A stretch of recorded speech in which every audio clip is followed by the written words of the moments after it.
Yeah. Okay, surely the internet will be fine now. Even though batteries, what kind of wish is it anyway? Oh, I forgot to take Eva batteries away. Thank you, Phoenix. Oh, sorry, if Ruby is here, I did read your message about locking in. Nothing ever happens. Nothing ever happens, okay? I'm fine. Also, I apologize, Phoenix, for making you uninstall Star Wars as was necessary. Stupid battler. At that time, the phone rang out again. Maria stood up and grabbed the receiver. Hello.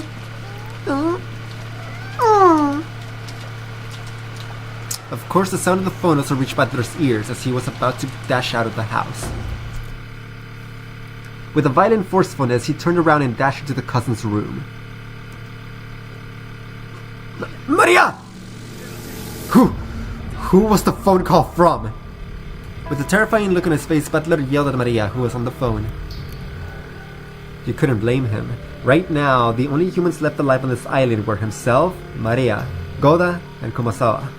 But there was no way those two could call after being locked up in the gardening storehouse, which meant there was only one person left. It had to be Kinzo. After continuing her pleasant chat with the person on the other end of the phone for a while, Maria slowly turned to face Butler. Nothing happens.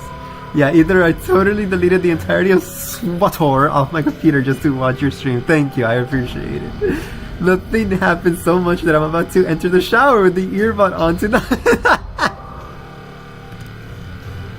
Everything's fine. Everything will be fine. Then, with an unsettling expression on her face, she laughed. It felt almost as though the person on the other end of the line was chatting about Butler. Maria, who's on the phone? Grandfather? Butler couldn't imagine that this was the case. After all, it was inconceivable that Maria would talk intimately with Kinzo, and that she would be chatting about Butler with that eerie smile on her face. Wait, did Shannon die?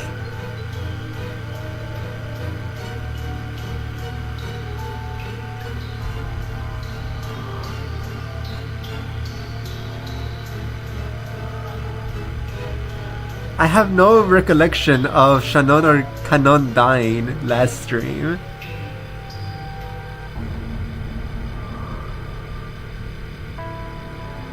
I think they were like the first ones to get shot when they escaped the well, right? That's why I forgot, because they just were the first ones to go with no dragged out death scene like Kairi got. Yeah, I think that's the case. Okay. So just what kind of person could be on the phone? Who could make Maria chat with a smile like that? At that time, in the back of his mind, the words Kairi had spoken to him drifted up. Of course, I'm saying that because I assume Maria is talking to Beatriz, and I am of the current thought process that... Oh my gosh! Okay, Ruby... Wait. Yeah, Ruby, you go take your shower. Don't worry, you're not gonna miss anything because I'm gonna yap for a little while. I forgot that while I was off stream during these days that I hadn't streamed, I was thinking about the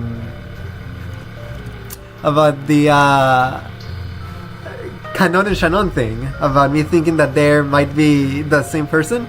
I am iffy about it. It's on the edge of a knife if I want to go all in on that or not, because like, yeah, a lot of things coincide, but it's just how silly the hexagrams totally. Okay, I was just saying, how silly is the story going to be? Like, to just say that she could be two people at once. Like, I think that's a bit pushing it. Like, back then when I was talking about the different perspectives of each episode, I was talking about how hard it is to make a concise theory about this game because I don't have a foundation for how outrageous they want reality to be obstructed. Like saying that she can just pass off as another person and no one can tell. Like, that's a bit too outrageous, isn't it? So I am on the edge of that theory, and what started it is I was just thinking about Jessica more, as is my wont, thinking about Jessica. I'm thinking about Jessica and how odd it would be if that was the case. Like,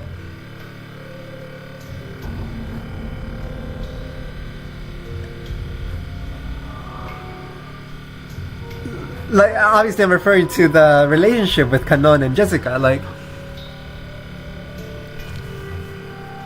it's just, I don't get it. Like, would they do that? Would they do that if Kanon is Shannon? Would Ryokishi... Like, there's a lot of ways you can take that, right? Is it... What I believe, if I'm correct, what I believe is that they're going to say that Shannon and Kanon are separate characters, even if they're the same person. It's like, they believe themselves to be separate characters. It's not Shannon pretending to be Kanon on purpose. It's just like she really truly believes that there's this other person. Like, in Shannon's mind, she doesn't think that she is Shannon. Like, if that makes sense. So it's not really like a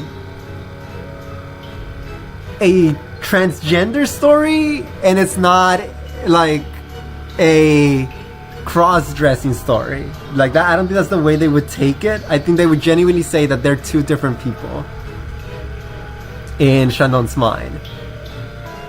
But I don't know how that would vibe with Jessica's story. I feel like it's a bit odd to have Jessica's main relationship be someone who has this super duper other secret. I don't know, it just... My mind struggles thinking of what purpose that serves, and that is what made me think on my off time that, okay, maybe Shannon and Kanon being the same person is a bit too much, and would change too much, and it would... What would you gain from that in Jessica's story of her being in love with Kanon? What happens there? Like, would Jessica's relationship be... I just don't get it. I don't get it. What would you gain from it? What would you gain from Jessica's relationship by making Kanon be Shannon half of Shannon? So that's the part of me, like, maybe this is not the case. So I just wanted to talk about that. I forgot that I wanted to talk about it. I wanted to talk about it because I wanted to say that I am no longer all in. I'm no longer all in on that theory. I think there are some flaws in it. I don't know. I don't know. Because, okay, here's the thing. Like, I don't know, because if they're the same person, where does that lead Jessica's story? Like, Jessica would...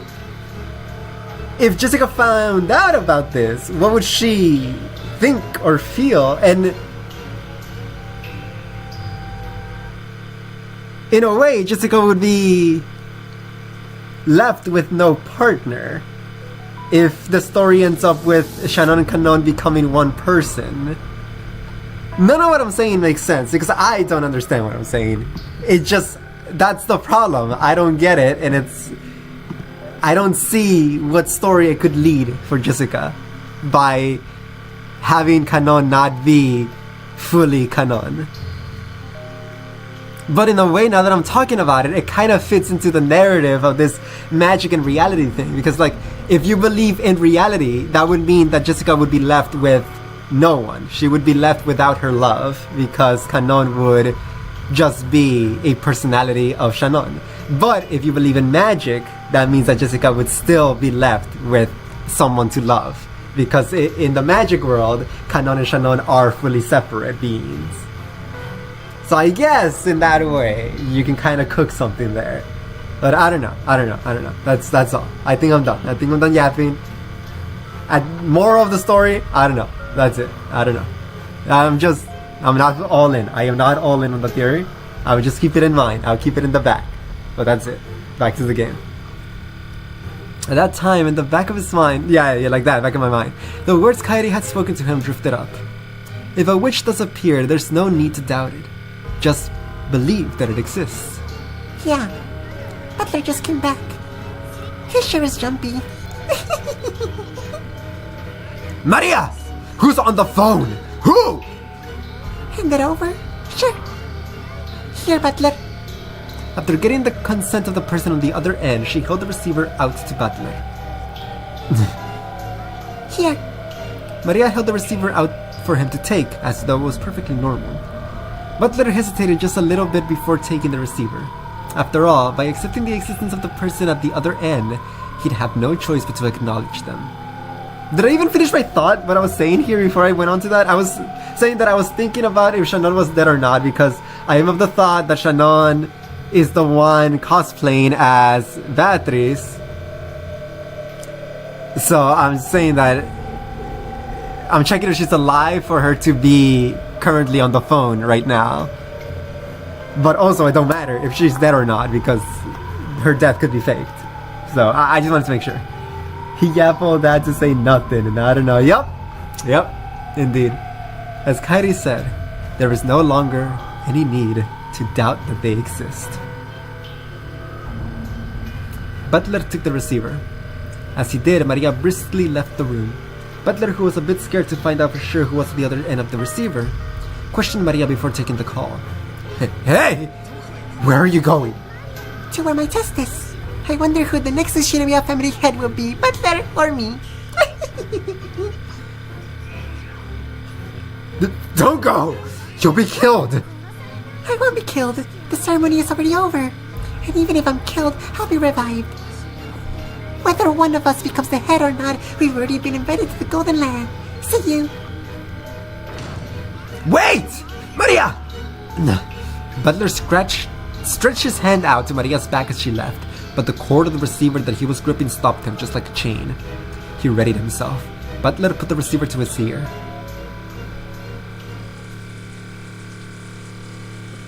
Hello?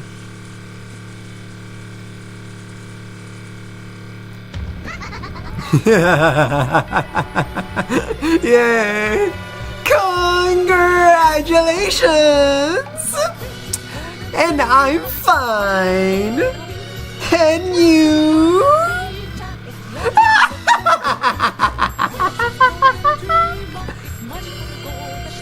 This music?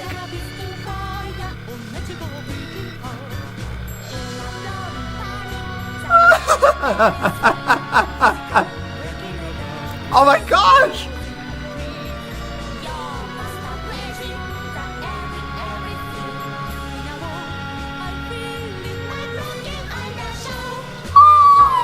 Oh, this song!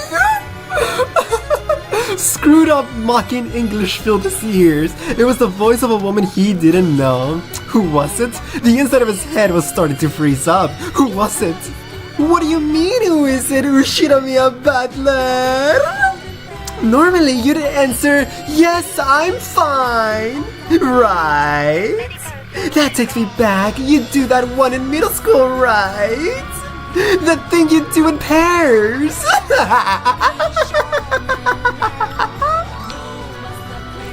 You're insane. Who are you? Answer me. Say it in English. Isn't that your specialty? Don't fuck with me. Who are you? An underling of that damn geezer? Underling is a mean way to say it, is it not? At least say prisoner. And Kinso is my prisoner, right? That last laugh didn't sound like it was aimed at Butler. It was almost as though Kinso was right next to the phone, cackling as well. Say your name! Who are you? Who? She's wearing the 19th visitor outfit. Curious. Guess right, and you can win a free trip to Hawaii! Finally! It was so long. The days leading up to today were really long. I seriously waited 1,000 years for today. Get it? I owe it to you, my big resurrection. Thank you, Kinso. Just for you, I'll lend an ear to that last. I'll take that move back of yours. My, are you getting a tad too excited? Couldn't you act a bit more ladylike? Kinso and Beatrice sat facing each other over the chessboard of the reception table. There was expensive cheese and snacks to go with drinks, and there were several empty wine bottles lined up. As Beatrice rolled around on the sofa in an unseemly way, she happily held the glass wine in one hand. A glass wine? A wine glass in one hand. It was probably completely drunk. I'm in the best mood today, so there's a huge bonus for you. Hey, Kinsa, don't use Chateau Petrus as a decoration. It's from 1947, right? If you don't open it today, just when do you plan on opening it? Let's drown ourselves in it and play! Then let's whack each other with the empty bottles!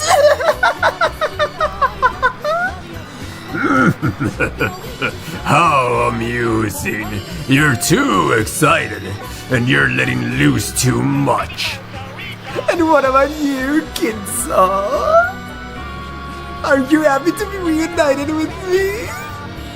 Oh, it's the living world, the earthly world! Long live my flesh! Something just clicked in my mind. Something so satisfying just clicked in my mind. But I'll wait until this little section is over. But I'm cooking something. What are you going on about? Are you saying that you're Beatrice or something? Yes, I am! Thanks to Kinso's 13% murder ceremony, I've finally been resurrected. It's nice having a mouth, it's nice having a tongue. How fun it is to be able to talk to you like this. Come to think of it, even though we slapped each other with abuse so many times over and over again, this is the first time we've had a conversation like this on the board during the game, isn't it? How very fresh. Oh, did you hear that sound just now? He opened it. He seriously opened the Chateau Petrus. Do you know how much a single bottle cost? Almost as much as a whole 10-kilogram ingot, you see?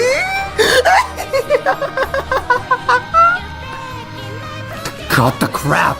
Beatrice, the Golden Witch, you say? Give it a rest. Where are you? Is that damn geezer with you too? I'll beat the shit out of both of you. Where are you now? Answer me! Oh, you want to meet me? It's tough being such a popular woman. But please don't try to chat me up with Kinso around, okay? This guy gets seriously jealous, so he has a bad temper, you see. But when Kinso isn't around and we're alone, I'd love you all you want in secret, okay?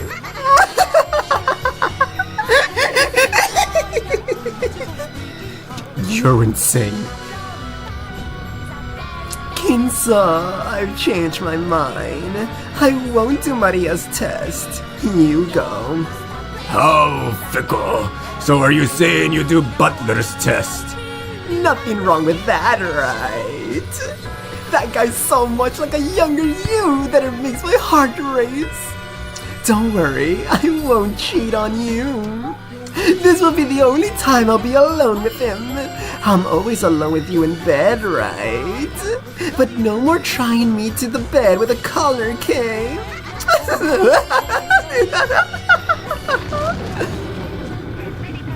Well then, Butler, I, the Golden Witch Beatrice, will be conducting your test myself. As for the place, yes, let's make it the front entrance to the mansion. Butler, make sure you try seriously hard in this test to become the successor, okay? I mean, Kinso's practically dead on his feet. If you become a successor, you'll be the new owner of everything on the island. If it's you, I wouldn't mind becoming all yours, see? Roll over me just like Kinso did, okay?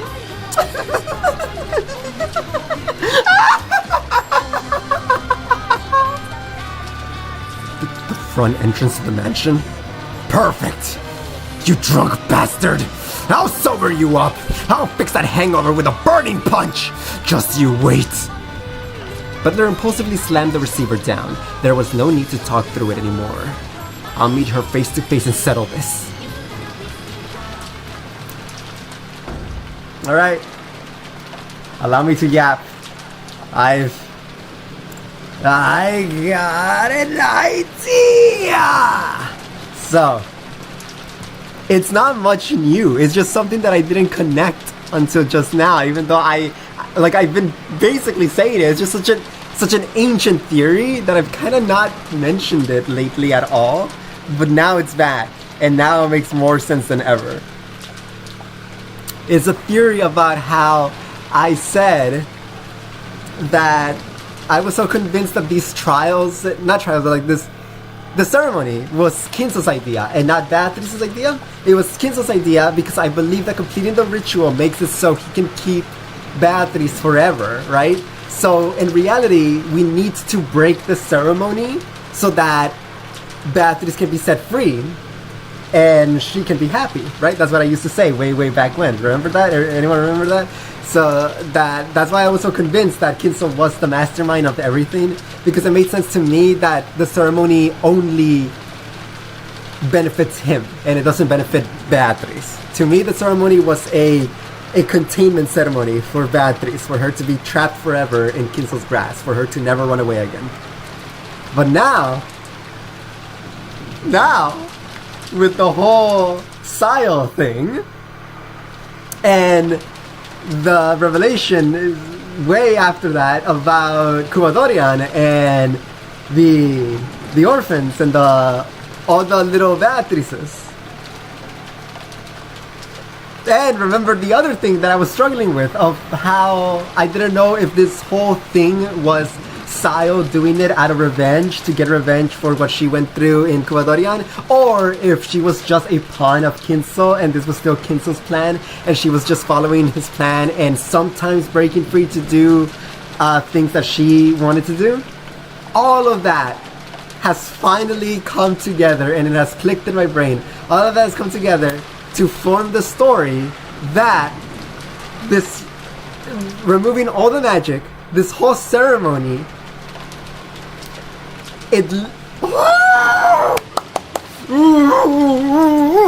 this whole ceremony is a form of a test. After everything that Kinso has done in Kuwadorian to create the second coming of Beatrice, and has failed who knows how many times, he has created one in the form of Sayo, but she is not complete. So this whole ceremony is something that he would have done with any of the orphans in Kuwadorian. It's just that Sayo was the one that he chose for this one, where, like, literally, he ordered Sayo to become Beatrice, to, write the letters in Beatrice's name, talk to Maria and make Maria believe she's Beatrice, talk on the phone with Butler and make Butler believe that she's Beatrice, all in the pursuit of mind-breaking Sayo for her to stop thinking that she's Sayo and fully become Beatrice, to fully embrace the role of Beatrice. And thus, with the end of the ceremony, after Kinso has ordered Sayo to kill everyone, thus slowly becoming more and more like Beatrice, at the end of the ceremony, Sayo has fully become into the perfected second coming of Beatrice, and Kinso has won. So I was right way early on about the ceremony being in the benefits of Kinso of getting Beatrice at the end. It was just way more rational than that, instead of what I was thinking before, that it was just completely delusional and it was all in his head that if he killed everyone, Beatrice would come back. But no, literally, rationality, Beatrice literally does come back by Sayo becoming Beatrice with the end of the ceremony. And thus, that also brings to conclusion my other struggle of whose plan this is. So I can finally say with certainty that this plan is entirely Kinso's, and Sayo is just a pawn of Kinso. because he's trying to make her into Beatrice. So this means that I cannot allow any theory where Kinso is dead in the previous episodes. He is absolutely positively needed in every episode because it is his plan. He wouldn't kill himself before he sees the completion of his alchemical Beatrice in the form of Sayo's vessel. And the last part is, I still believe that, honestly right now I don't have anything in my mind, I just want to believe it, I don't want to think more, but I still believe that there are moments where Sayo goes against Kinso's words to spread the word of the crimes of Kumadorian and to, in a way, stop her own transformation into Beatrice, now that I have this. So I do think that there's times where Sayo goes against what Kinso has ordered her. Well, she doesn't go against what he has ordered her. She still does it, but she does some secret stuff behind his back to put out clues out there for Butler or Angie or whoever to reveal the truth of what happened. It is her only way of fighting back while she is slowly being transformed into Beatrice. Boom Bam Pow, if I'm wrong, I must look terrifically idiotic, and Umifuo is laughing at me right now. But to me, it makes so much sense, and I'm dragging this one to the grave until I'm said otherwise. This one makes so much sense, and of course, the thing that made me connect in the head was seeing right now the 19th visitor and Kinso in the office talking to Butler. It just seemed like I could imagine that being Sayo, and finally Kinso allowing her to be Beatrice and giving her a drink and all that, so she can stop being furniture and finally be someone. Okay, Beatrice. He is happy now. He has fully transformed her, and that's why they're celebrating with drinks and all that. It just, something about that scene just, it clicked in my head, and it makes sense, and I like it, and it just brings all these ancient theories that I had back to life and puts the final puzzle piece in there, and I'm so happy with it. And now we continue playing the game. That's it. I love when all of you say nothing. Because it's good. It's really good, because I don't know if it's just you all cowering, shaking in your boots that I've got it. Like, how did they do it? I can't say nothing without spoiling. Or if you're all just laughing at me and snickering behind your computer screens and phone screens, pointing at me like the one picture of the cat with the finger emoji laughing. So I don't know, and it scares me and it makes me feel bad. I'm not saying it for you to stop. It is very funny. I'm just saying that, like, legit, I feel so stupid when I yap and see no chat messages, because the first thing I think about is that I'm wrong and that you're all laughing at me, but my conviction is too strong to back away. Okay? So don't worry, you can keep doing it. But that's the first thing I think of, that you're all laughing at me. But you'll all see. You'll all see. I'm gonna drink water now.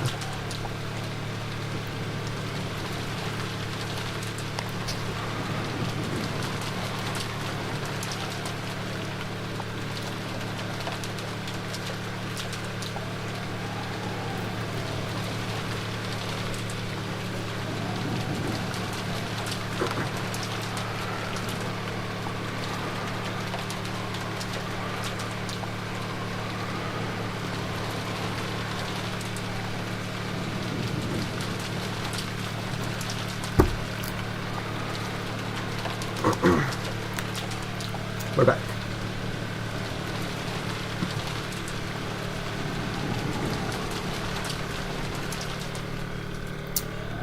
Tomato wanted you to yap more, and he was.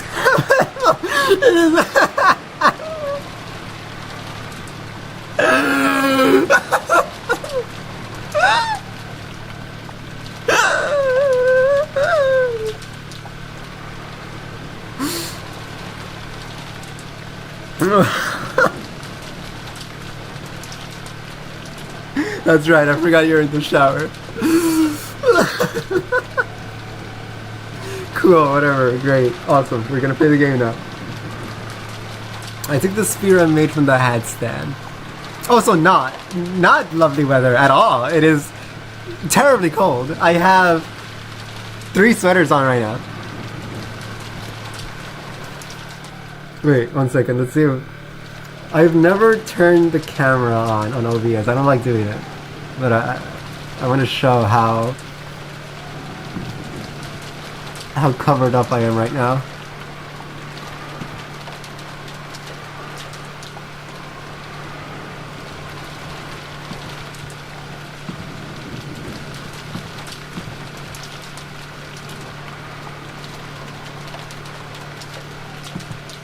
Where am I?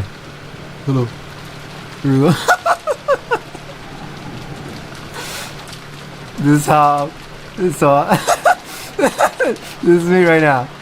I'm not gonna show my sweaters, but I have 3 sweaters on as well.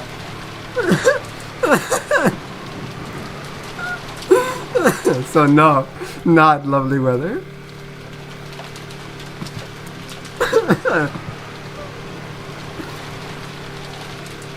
You say you want snow, but you can't. It's true, but also, it didn't snow. It didn't even snow, so I can't even say like, oh, okay, I can handle it, so I can enjoy the snow. No, I got nothing. I only got the cold.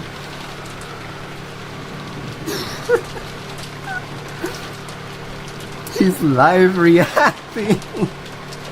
Hi, hello. We're gonna need that for episode 5.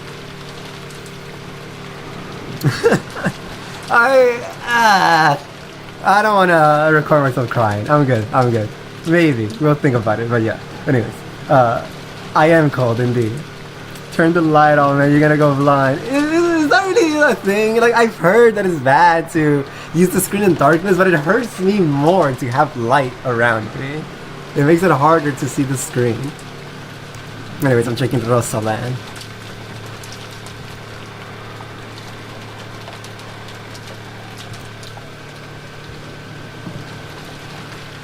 Okay, Discord is taking 50 years to open and might be dead. Okay, we're good.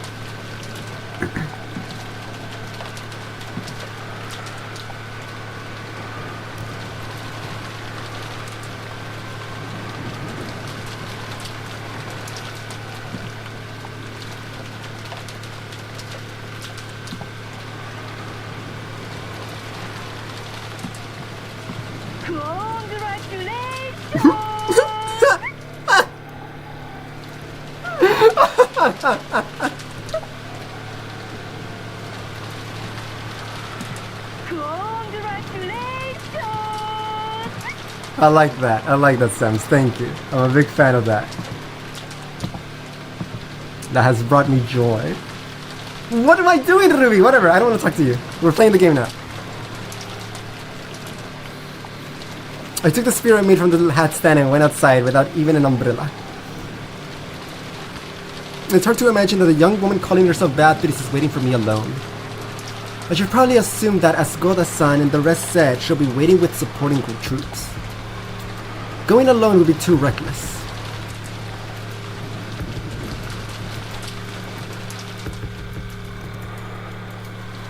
And I hate it, Phoenix. I hate it. I don't want to become Germa, dude. Anything but that.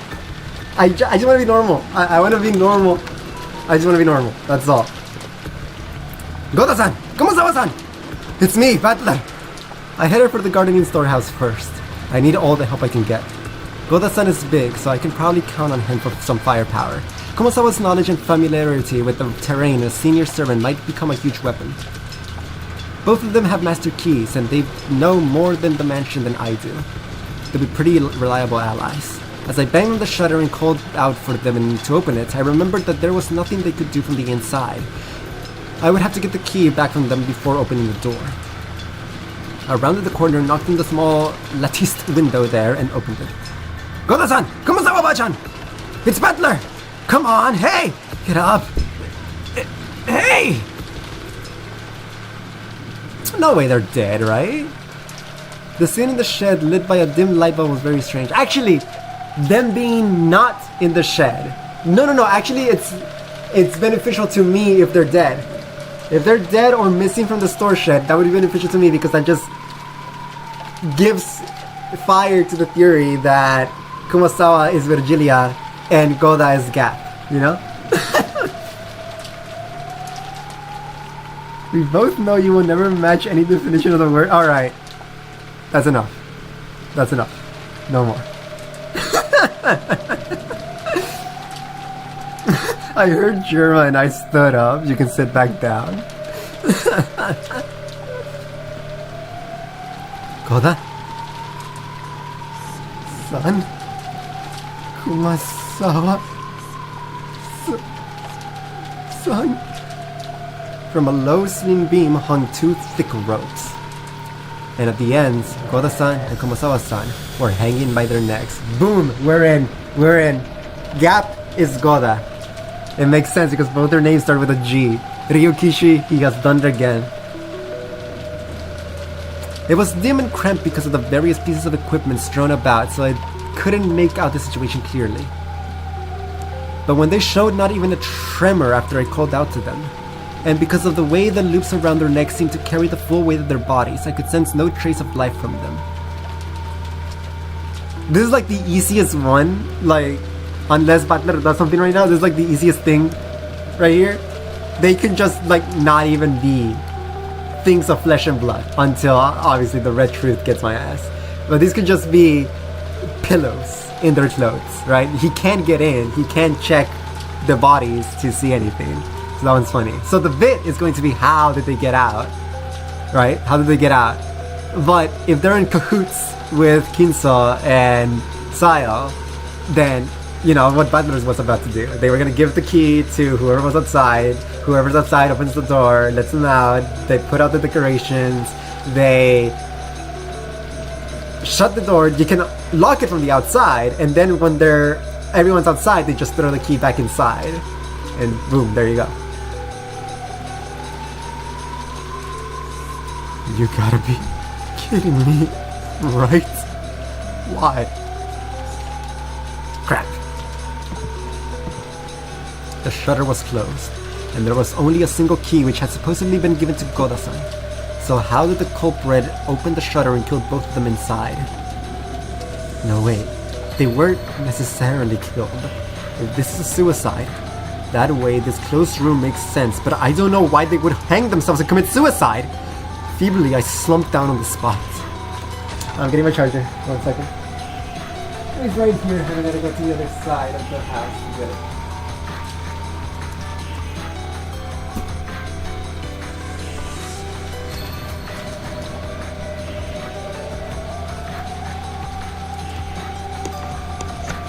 Now the only humans alive on this island are me, Maria, and that damn geezer. No, there's also that insane woman calling herself Beatrice. There's Maria, who had acted like the witch's ally from the beginning. And that geezer, the ringleader who revived the witch. And the witch herself. What the hell? By now I might as well be the only one on the island.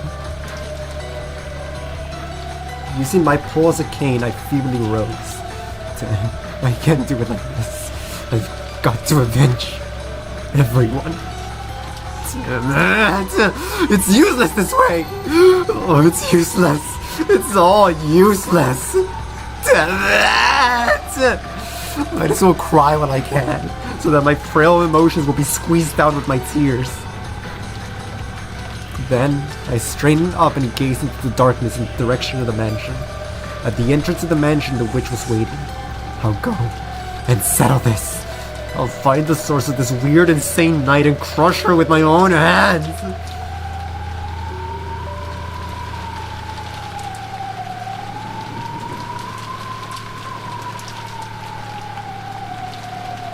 Amidst the pouring rain, I walked through the rose garden without an umbrella, letting myself get soaked. I could see the Arbor on the other side. According to Jessica, it seemed that George Aniki had also been killed. Well, by this point there's no need to worry about the lives of any hostages. I left the path aiming for the Arbor. Then, I saw George Aniki's weather-beaten corpse. Finally, we're getting some thingies. Pushirmiya George. Corpse discovered by the Rose Garden Arbor. There's a single hole right in the center of his forehead. It seems reasonable to think that he was shot with a gun or something. It was a brand of humiliation marking his loss to Gap. I tried to alt-tab away from the screen. Aniki. Damn. The corpse was in front of the arbor.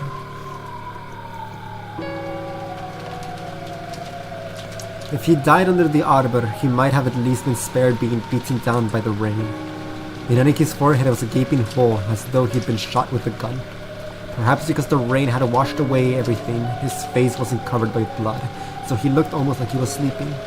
However, his clothes were stained a deep red, and there were still signs that a large amount of blood had flowed out. How happy it'd be if he was sleeping, or else pretending to be dead. But even though the rain sprayed against Aniki's eyes, they remained open. And the hole in his forehead was no joke, but absolutely real. There had been a faint chance that even Goda-san and Kumasawa-san hanging by their necks in the gardening shed had been them playing a bad joke. But the naive possibility had now been completely denied. Really?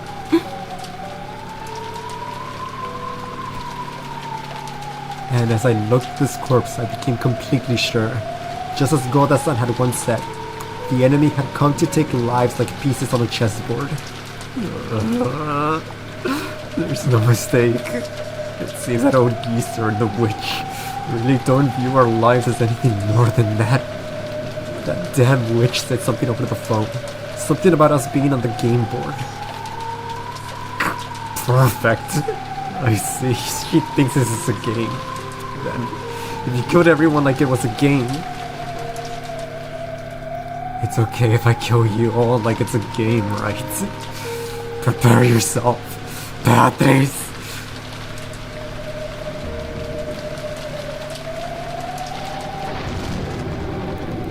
The lightning caused the mansion's vast shadow to rise up, finally, in the mansion. As the massive shape came into view, there was no silhouette of any person. It seemed that there weren't any underlings waiting for me in a pack or anything like that. According to Kairi-san, there were massive amounts of attendants with goat heads. At least for now, I couldn't sense a large group of them hiding and staring at me. What's this? Beneath the roof of the entrance, there's something set down. What is this? A box? It looked like the kind of small box that girls often keep trinkets in. Or maybe it was the same kind of extravagant cigar case you find in a reception room. Either way, it didn't look like something that should be here. It clearly looked as though it was being told to open it. But for some reason, opening something being offered to me was irritating. However, it didn't look like we'd get anywhere if I didn't open it. Could it be that it's set up with some trap to make it explode when open? Thinking like things like that, forgetting even to come under the overhang. I continued to glare at the box, still beaten down upon by the rain. Then, mixed in with the thunder, was some kind of music? It sounded like that. It was the tone of the big clock in the hall announcing 24 o'clock. There was also a sound announcing that this insane day, October 4, had finally ended.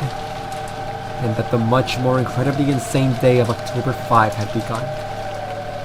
That sound quieted, and I could hear an eerie laugh coming out of nowhere.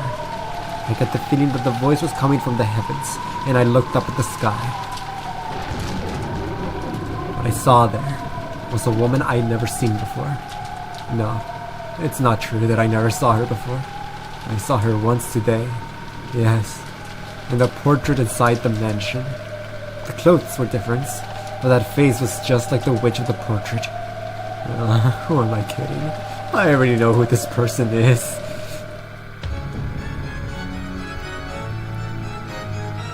He's so small. Are you Beatriz? Yahoo! Butler! From the second floor balcony, leaning out under the umbrella and waving high-spiritedly, was without a doubt the witch of the portrait, Beatriz! Was the plan for the boss to take a bird's-eye view and let the goat underlings torture me to death? I adjusted my grip on the spear, and imagining goats creeping out from the nearby shadows in the entrance and surrounded me, I raised my guard in all directions. Be at ease, there's no one here but you and me, Z. No goat furniture, no demon butlers or teacher, not even the demon who's my close friend. Wait, what? Oh, gap. And there's none of the gold butterflies that compose my flesh, no magic circles, and no summoners as witnesses. Do you know what that means? No clue. Quit babbling. It is true that I have met you several times even in this world. Almost as though we just missed each other. As you know, the world of humans is filled with a toxin just by your existence and your doubting of me. Almost like solid ramparts strengthen the guard around you, the king! And through multiple games, I have advanced pieces one by one, split them apart, and cornered them, leveling your ramparts bit by bit. Then a faint crack finally opened, and I sent a bishop in so that I could approach right up next to you. But as you know, bishops are pieces with blind spots. As long as you stay on the back squares, a bishop on black can wield a massive influence. But if you escape just one step to a white square, even if I close in right next to you, I will not be able to touch you. That's why I have progressed through this game by sending in various pieces to prevent you from staying on a white square, forcing you out in front of me, the one who controls the black squares next to you. However, there are now holes opened all over your ramparts, and I was able to send in not a bishop, but a full queen! Do you know what kind of piece a queen is? A rook plus bishop. Is this what you're trying to say? That now you not only control the black squares that are part of the illusion of the witch, but have been able to eat into the white squares of the human world at will? That is correct! You have been calling the squares with the gold butterflies that are my minions the illusion of the witch, and you have denied them as unobserved on realities, right? I know. For that very reason, I have openly descended to the white squares like this. Do not worry, I'll call plenty of gold butterflies and goats, demons, and witches later. If you wish, I'll invite you to the Golden Land. There any wish can be granted. It's starting to look like someone knocked an ink bottle over the chessboard of this island. I see. A pleasant phrasing. Soon you will be covered in ink as well. That too is a Homestuck reference. You will finally become covered with pitch black and will surely become a black king. You really are pitiful, drowning in a sea of ink right now, aren't you? No, that's wrong. I'll admit that the island has been stained completely black from your ink bottle, but there's still a white square left. Oh, where? Right under my feet! Your ink of magic tried to cover the entire island, but it can't cover the ground my feet are standing on. Even if this island seems to be stained pitch black at a glance, I am me. I am him. I'm here, stepping on a white square.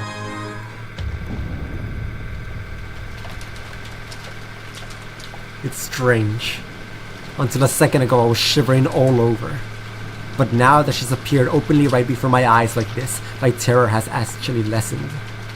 Interesting. Ghosts are most frightening when you can only sense them. When you can see them, they have a face you can plant your fist into. There's nothing scary about it.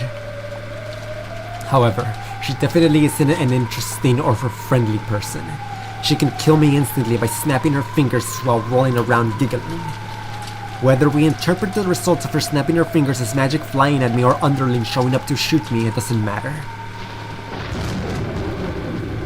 Anyway, whether this is fantasy or mystery, that queen is in a position where she can kill me by just snapping her fingers. I see.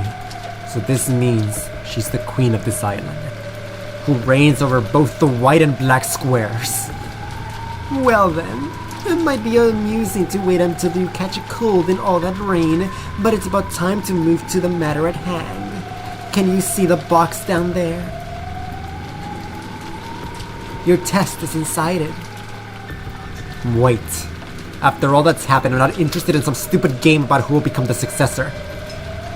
My game is to take you and that damn geezer, and all of you guys who killed everyone, and smack them with a giant punch one of those face crushers.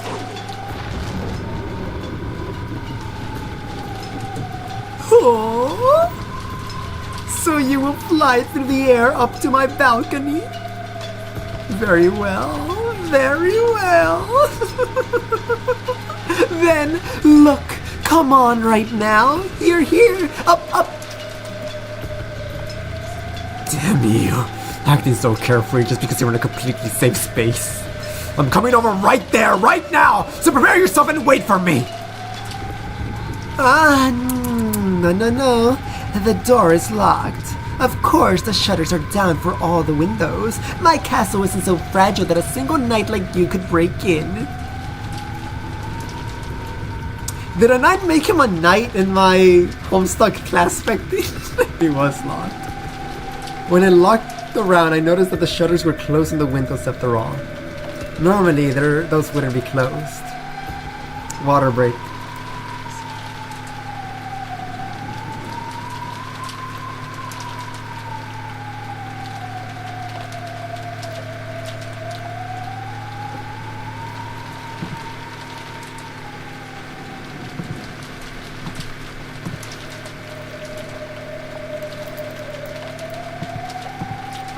We're back.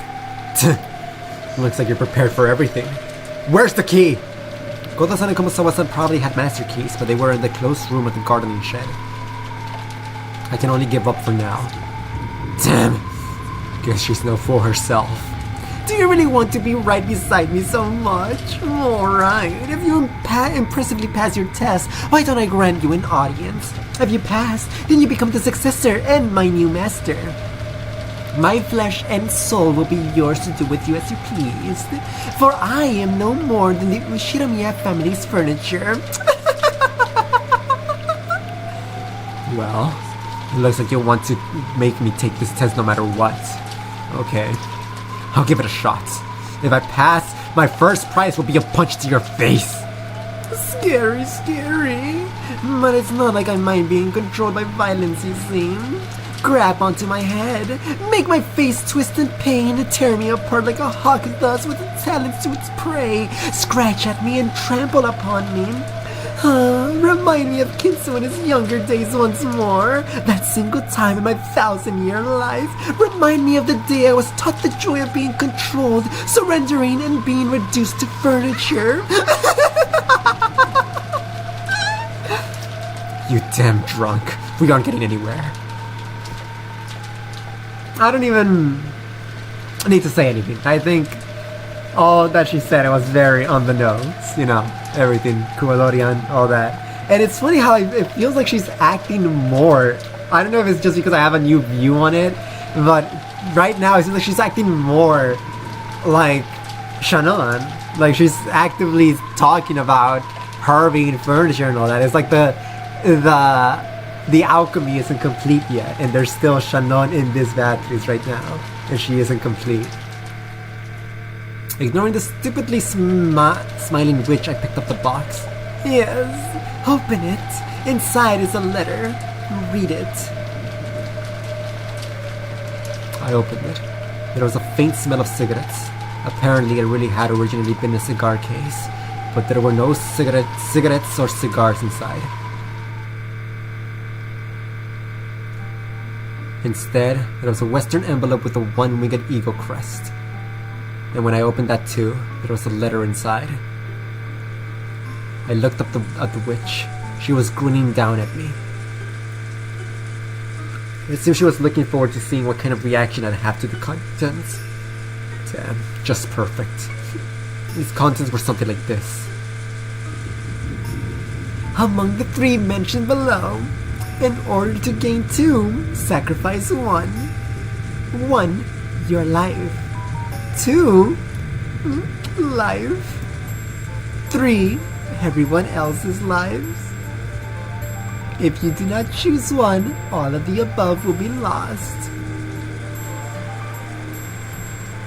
I'm going to say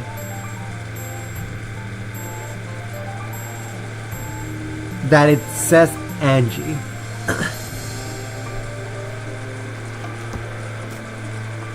Perhaps. And obviously, because Angie is alive, he won't choose that. Actually, how far do we want to take this? How far do we want to take this? Because choosing his life kinda epic sauce. Because that explains why. I'm saying it like it's canon. Again, I'm doing the thing again where my head canons are messing with what is actually things that were told to me. I was about to say that him choosing his life would explain why he stayed on the island after all these years. But that was just something I said. There's no indication that that's a thing. But I'm gonna say it anyways. Choosing to sacrifice his life is like kind of cookage, because it means that he sacrificed the rest of his years by staying isolated on this island and going insane with the message bottles. But by choosing that, he has spared Angie's life, who will come to the island and perhaps save him, but we shall see. So something tells me that he's going to choose to sacrifice himself, but I'm only saying that because of my headcanon. It makes more sense for him to choose to sacrifice everyone else because there's no one left to save in his mind. What's this? Some pretty creepy stuff's written here. More importantly, the second one's blank, so I don't even know whose life it's supposed to be. Indeed. The second one is where you put the name of the one the test taker loves the most. For Jessica's test, it was Kanon's name, and for George's test, it was Shannon's. Since they had obvious feelings for certain people, those names were written in beforehand, but I don't know whom you have feelings for, so I didn't know whose name to write and left it blank. That's perfect. I love you, Beatrice. I'll stick your name in here. In that case, I'll choose the second option. Happy now? Hey, quit joking. Hey, please, Butler. Tell me the name of the person you have feelings for. If you don't, then this won't be a test, right? Sorry. I don't have any girl in particular. Even if I did, why the hell would I tell you? In that case, the test won't work for you. What a shame. And I was really wondering what kind of woman was your cup of tea. What would you do if I said I liked flat-chested... Ryukishi! What would you do if I said I liked flat-chested lollies with long black hair? That wouldn't match you at all, right? Lies, you breast sommelier! Blonde and bouncy is best, right? Am I not truly the embodiment of your ideal? If guessing your 3 sizes is the test to become the successor, I'll take it gladly. Ah, yes. This was the test to choose a successor, wasn't it? It was so fun chatting with you that I have been getting a bit off topic.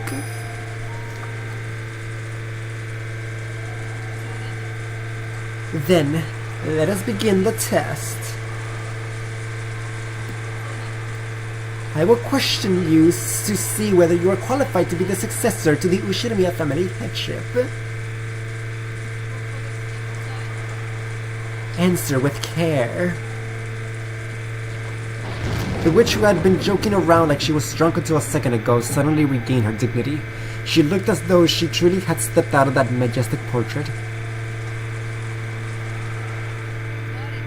I am the Ushirimiya family alchemist, the Golden Witch and the Endless Witch Beatrice. Do you have the qualifications to inherit the Ushirimiya family and all of my gold? That is what I will test. State your name. Ushirimiya Butler. When faced with the dignity you wouldn't have imagined from her appearance a short while ago, I answered without any hesitation. And from that, yes, I see. I can tell why she's worthy of calling herself the true queen of this island.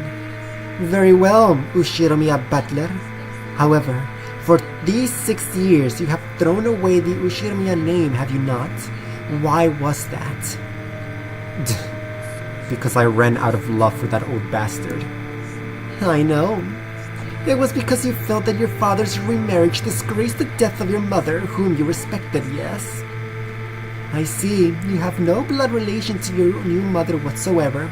It's not as though I can't understand why you're unable to accept that mother. However, no matter whom your father remarried, that wouldn't change the fact that his blood runs in your veins, correct? What are you trying to say? I can somewhat understand the childishness that led you to resist your father's remarriage since you wanted him all to yourself. However, was throwing away the Ushinomiya name as a means of resistance not a disgrace to your family and blood? You were born and raised Ushinomiya, were you not? Do you think you had the right to forget the debt and throw away the Ushinomiya name? It's got nothing to do with you.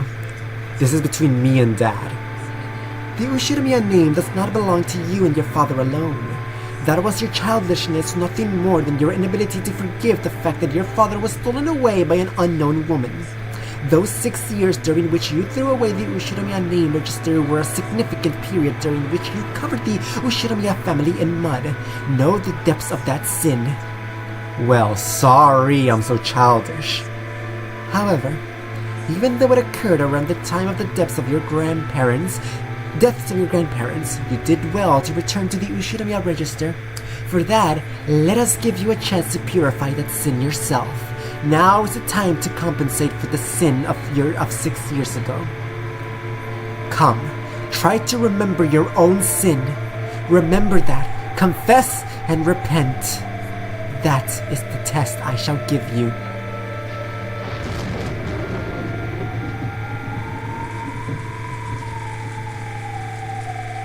At that time, a massive thunderclap rang out, making my mind go blank.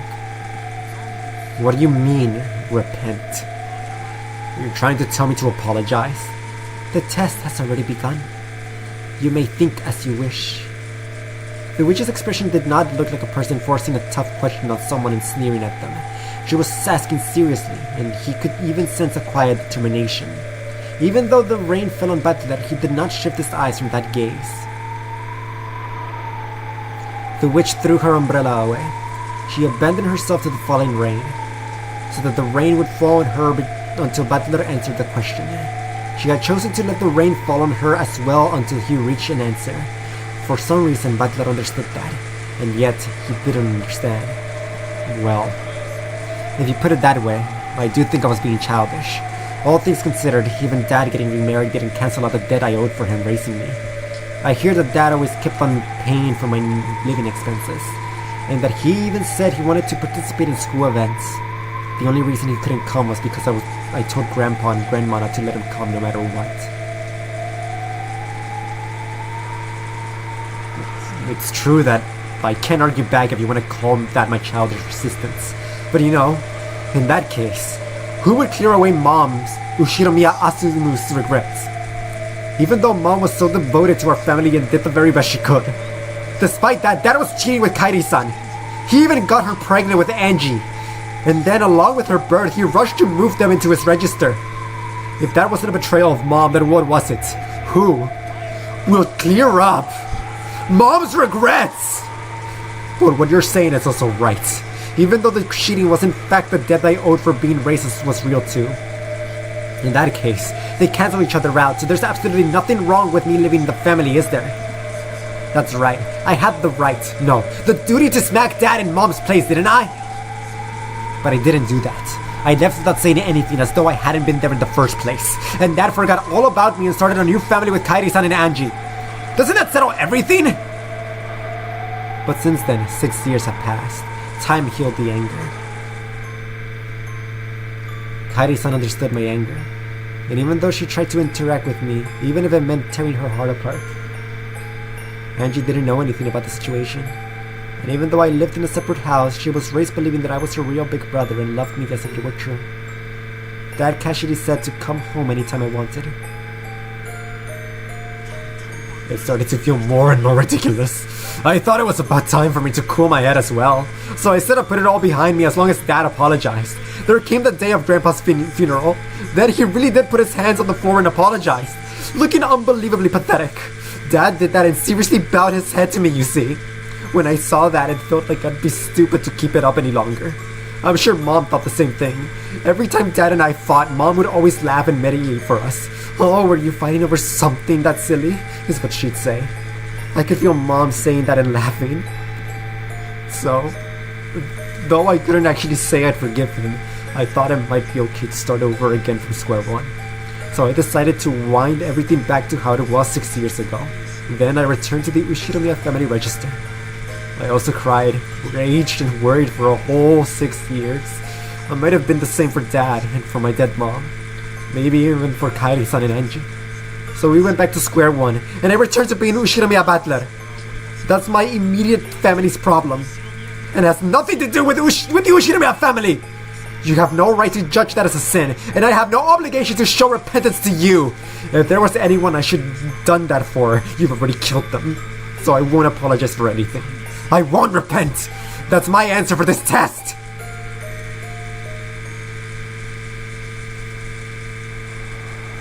Is that all? What? Part of me had fully responded to her provocation, and I supposedly vented out all of the stuff I kept inside my chest, stuff I hadn't wanted to show anyone.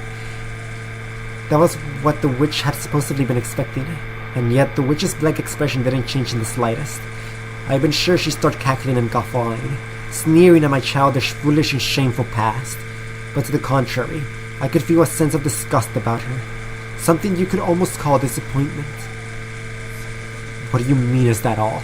I've exposed everything about me, right? What more could you want? That still isn't enough to clear away your sins. Clear away? What the hell are you asking me to prostrate myself right here and apologize like Dad did? That's not it. I have no interest in matters concerning your immediate family or your home. Where are we? Ronkinjima, the main residence of the Ushinomiya head family. Isn't there a sin you ought to remember fitting for this place? Are you saying that I have another sin? Remember, Ushinomiya butler. Not being able to remember that is your sin. For that reason, I shall forgive you. If you can remember it, I shall forgive you. Okay, so in no world can I guess what this is going to be about. But obviously he did something here years ago when he was young. So either I'm just gonna throw everything at the wall and one of them is bound to be right. He found Kuwadorian when he was young, just like Rosa did. Perhaps he even met a mini Beatrice in Kuwadorian.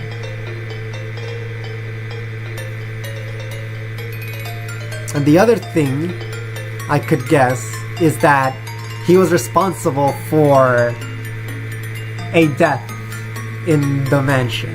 The first thing that comes to mind is the one maid they keep bringing up that died by falling down the stairs.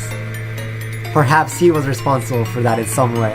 I don't think so. It's very out there, but I'm throwing everything I have in my head right now. Maybe he was directly responsible for something with Sayo.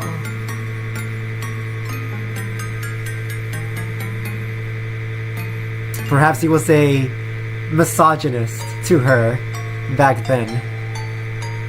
When he was, I don't know, 10 years old.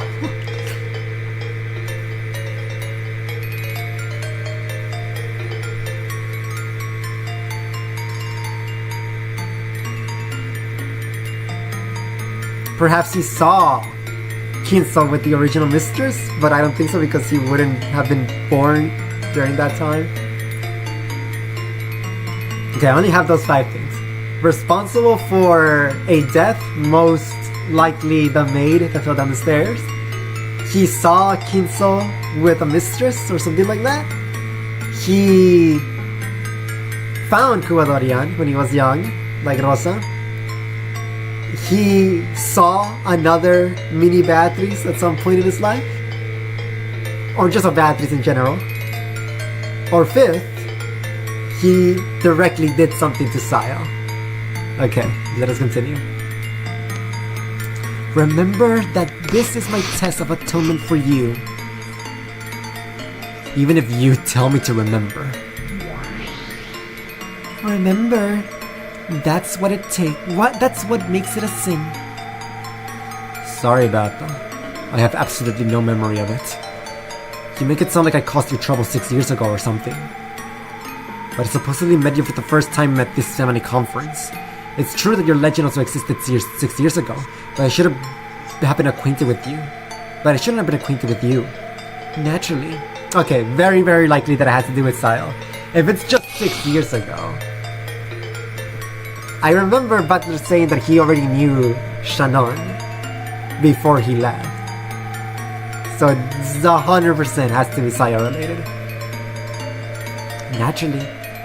On the Ronkinjima of 6 years ago, I had not yet materialized. Then what kind of sin are you saying I have? Are you saying I've sinned against you somehow? Don't make me say the same thing twice. I had not materialized 6 years ago. There was no way for me to become acquainted with you. In the world that you are, it is as though I didn't exist. Balto's cold eyes felt as though they were pursuing some kind of sin. At a glance, it felt as though she had hated me for something I've done to her, and that she blamed me for it. However, I naturally didn't have a clue, and Balto had said it herself. 6 years ago, there was no link between us. 6 years ago, no person called Beatrice existed for me. We knew that. We knew that. Does that change anything? Don't think so. Don't think so. We're still good. We're still good.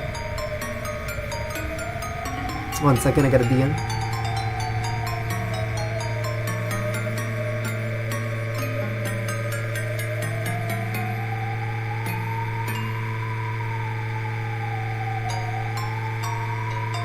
No, that's why I opened my stream. Oh, no, stop, stop, stop! Ah! I hate Discord.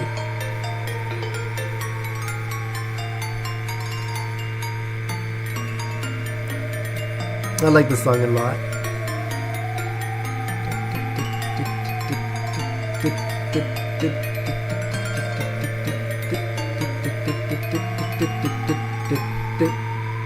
We're back. At least give me a hint. Does this sin have anything to do with you and me? I have no connection to you 6 years ago. Remove me from your thoughts already. Why do you think it is a sin against me? Your eyes. My eyes? Oh. Because your eyes are whispering at me to apologize. But I had no connection with you 6 years ago, and it looks like you acknowledged that too. Is that true? Is there really not a problem between me and you? I already said it wasn't. No problem between me and you has anything to do with this. But still, your eyes are telling me differently. So I don't even have a clue. Can you say it in red? Can you proclaim that this sin you're telling me to remember isn't something between you and me? Very well. The sin I am now demanding that you remember is not between Ushirame Badler and Beatrice. Crap! I'm so mad. I was about to say that the red is going to say specifically Beatrice and not me. Because, you know, the whole Sayo thing. I should have said it. Very funny. Very funny. Interesting. Interesting. Because saying me would be a harder sell. Then, why are you looking at me with those eyes? I don't know. I am simply gazing at you blankly. If it feels that way to you, perhaps there's something making you feel that way. What kind of sin are you saying I have? Ushiramiya Butler has a sin. I'm thinking the worst right now, and I hope, dude, I hope not. I sure hope not. And I'm asking you what kind. I'll bet it's just some trivial sin like hitting someone or tricking someone. Because of your sin, people die.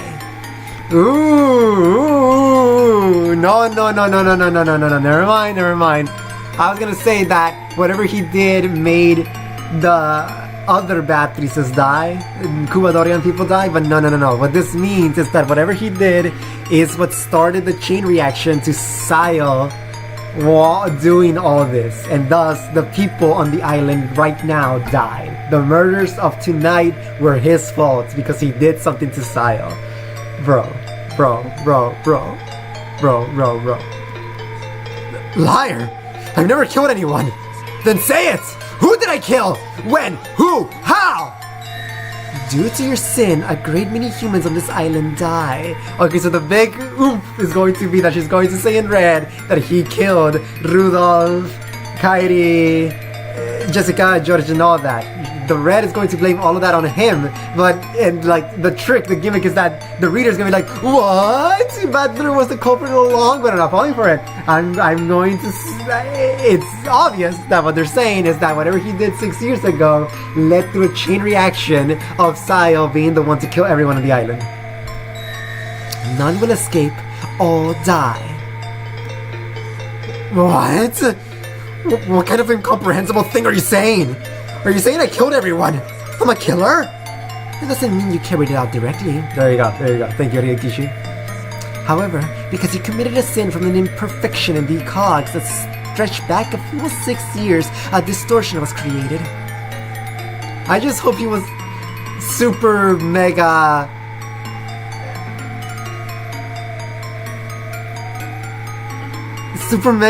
just giga misogynist against Sayo. And that was a catalyst. I sure hope it wasn't anything more than that. And tonight, this many lives are lost. You are one of the causes of this tragedy.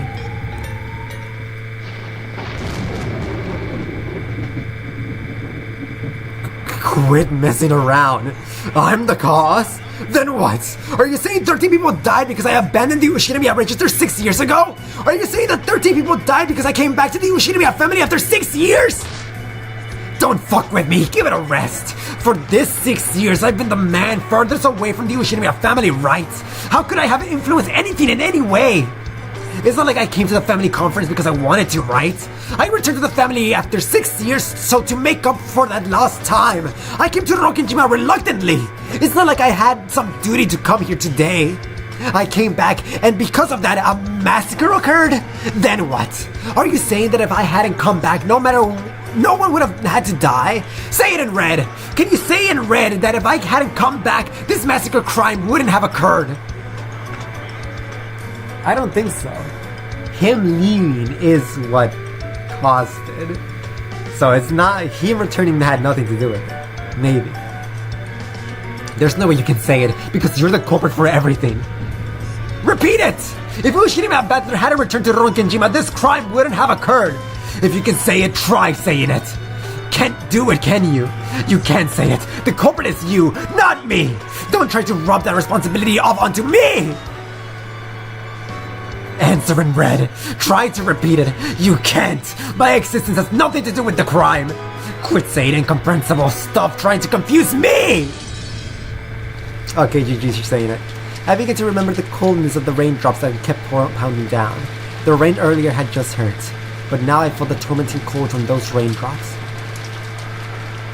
Oh, okay, I guess she's not saying it. Yeah, I don't think him returning was the catalyst. It was him leaving. So, either he was a massive dickhead to Sayo way back when, and that made her spiral, but I don't think so. I think it's more so that if Butler had stayed, he would have been able to protect Sayo in some way. Like how he abandoned Angie, leaving her to have a more terrible life because of it. Butler abandoned Sayo those 6 years ago, and that's what led to no one being able to help Sayo during those years. I think that's more likely than him actually doing something to Sayo. Is there nothing that you can remember? Sorry, I don't even have a clue. Hey, I'm starting to get a little pissed off. If there's something you want to say, then say it. If you have a grudge against me, you just have to say it out loud. Don't do it in such a dirty way, forcing me to remember. Another thing that I don't think it's likely. But you know, the whole themes of love and all that. Perhaps little Sayo and little Butler had a relationship of some kind. A cute little innocent one. So with him leaving, she was abandoned and she was, you know, love was taken away from her. voluntarily by the lover. Like no tragedy, nothing. Just she was literally abandoned by the person she loved, and that's what led to her getting these mental breakage of everything, and also having no one to comfort her, no one to quote unquote save her from Kinsel's machinations. Perhaps I know I sound stupid. I'm saying nothing I said is correct. I'm just throwing everything at the wall just so I can say haha I knew it later. I'll ask one more time. Can you remember any sin? No! I can't remember anything!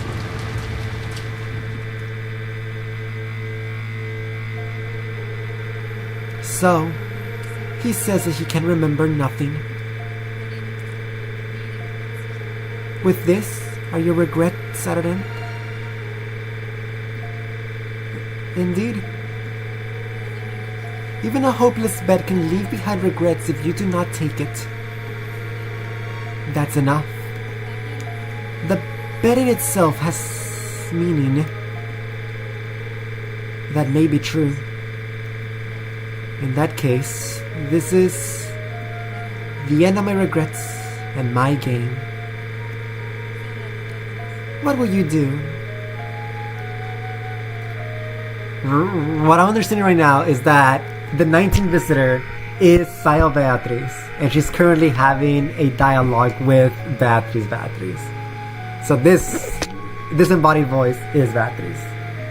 Like Beatriz. The Beatriz in Sayo's mind. The one that's taking over, like the symbiote. Who knows? I'm not interested at all anymore. Sorry, but I wish to leave the game board now. Yeah, there's like her way, Sayo's way of saying that I'm done. I will have no agency from here on. The identity of Shannon, Kanon, and Sayo are dead. Now only Beatriz remains. I see. I understand. Okay, Ryoki Shinju. I'll take over for the rest of the game.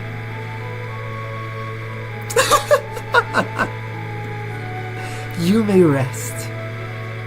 Indeed. All that remains, I will finish. You may forget everything and bury your head in your pillow. A feather futon should greatly protect you from everything. I'll be counting on you to finish up the rest. Leave it to me. Leave everything else to me. And sleep.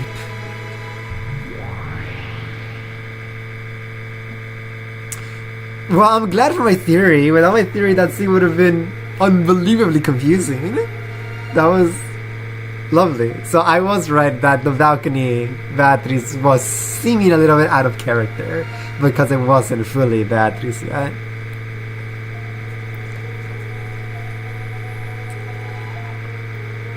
So absolutely what Butler did was towards Sayo.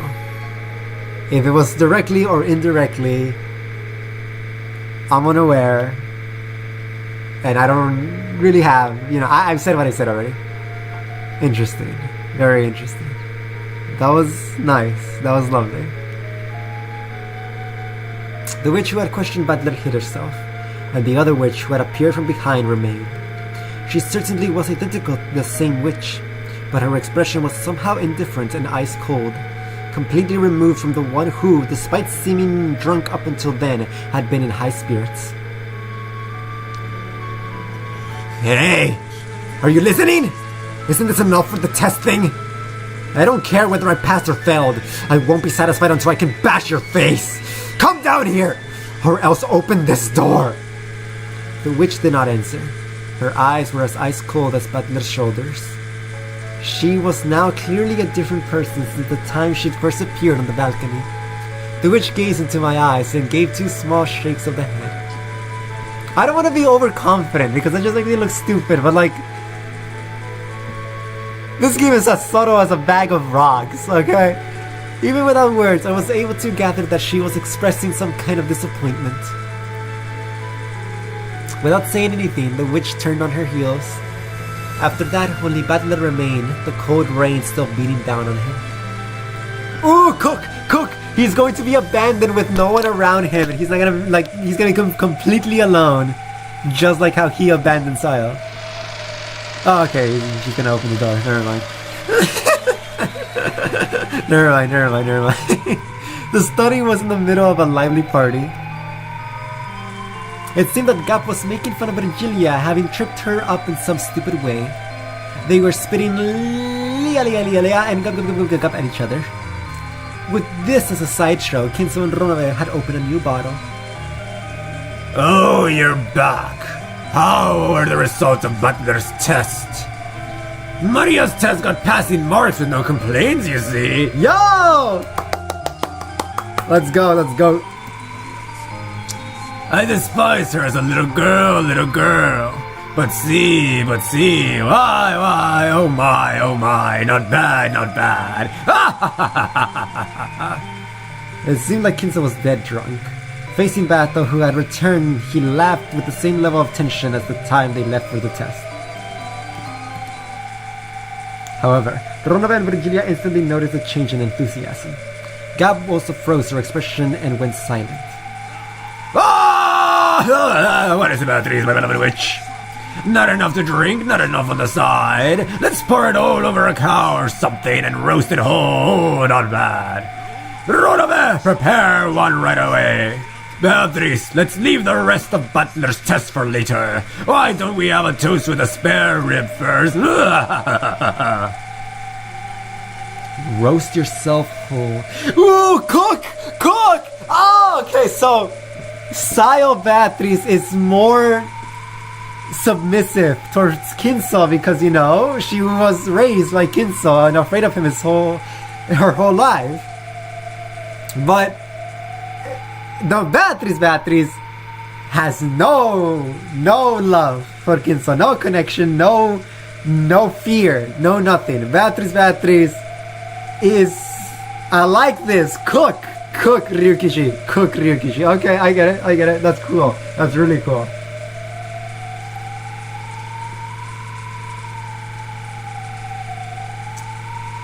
I'm drinking water.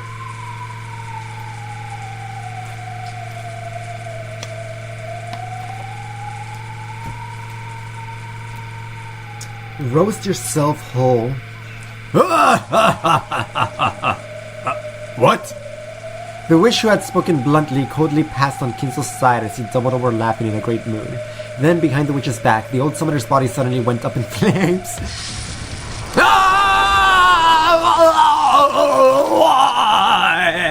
As crimson flames spat from his eyes, mouth, nose, every hole in his body, Kinso rode around. Even though it was a terrible hellfire, it didn't burn anything except Kinso. Kinso didn't have a clue what was going on. Unable to understand why Beatrice, who had been in such a good mood.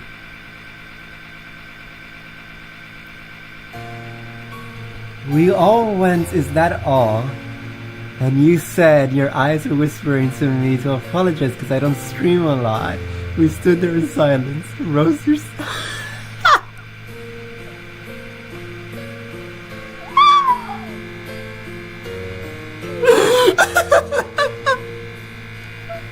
Okay, man.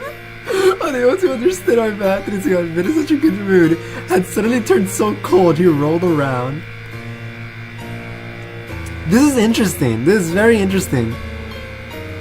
I wonder if this means that he is so used to how many Beatrices he went through, who were all extremely submissive to him because of the monster he was, that he has forgotten what the original mistress was like, who was, you know, not underaged and was an actual mature woman who would not be controlled by him, that he has, that in his goal to return Beatrice, he has forgotten that he would not get away with his attitude with the original Beatrice. So he himself is surprised when Beatrice returned and this happened. No, you're supposed to obey me! And then the 7 Beatrices come in and kill him. The dancing silhouette of the witch and demons created by that massive rolling torch looked like a group of excited spectators around a burning in the stake. However, the eyes of the demons who watched over it were indifferent. When Kinso finally stopped moving, the fire disappeared, leaving a pitch-black corpse. Rosalind? Okay, let's see.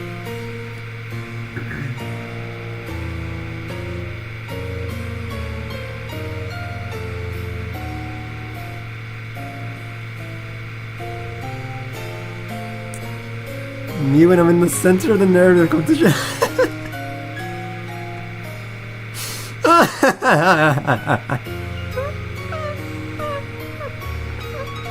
I like that. I like that a lot. Wish I was eating Butler-sama cookies right now. Whoa! That manga panel's insanely cool! Oh my gosh! That's so sick!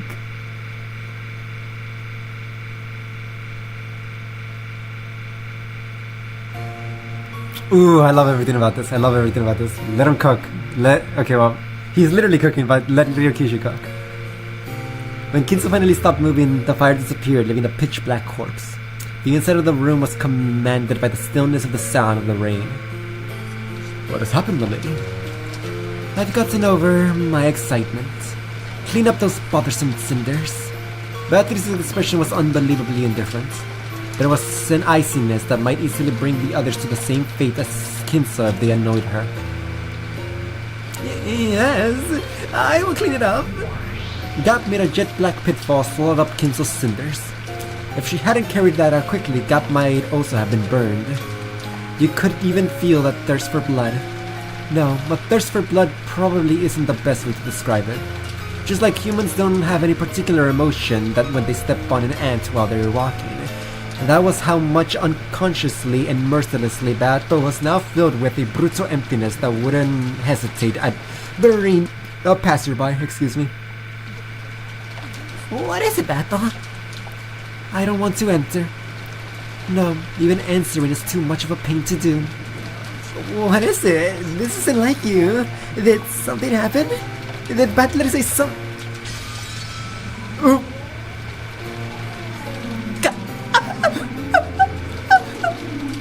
Beatrice didn't even answer. It seemed that she even ignored it. But there was a change in the Gap. From her feet, a creaking, cracking sound rose like thin ice breaking, and in an instant turned Gap into a glass sculpture. Gap! Disappear for a while. I'm in a very bad mood. Beatrice spoke that, in a truly cold voice which could freeze the heart just by hearing it. Certainly. Then, please allow us to retire. If you need anything, call at any time. After bowing, Ronave turned into a cloud of gold butterflies and hid himself.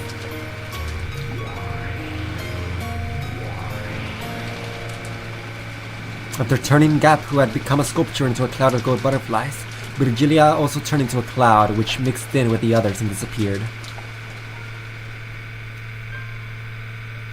The study made untidy by drinking. Beatrice stood still alone. Okay, so I read it wrong. I thought that the door opening was her opening the door to Butler. So no, Butler's still alone in the rain, and now she's all alone in the office.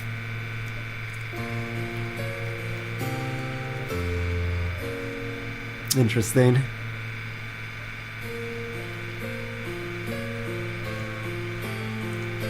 Since the time she had returned, her expression hadn't changed in the slightest.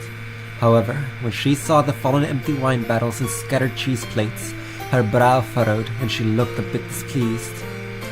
And when she whispered, "Disappear," in that instant, the room was cleaned up in a flash, as though nothing had happened.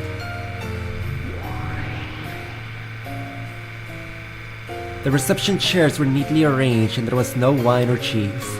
There were no stains or scattered trash either. To the contrary, even the air had frozen over. And, enough to make one doubt whether a large number of noisy people really had been in this room until a short while ago, the study had returned to silence.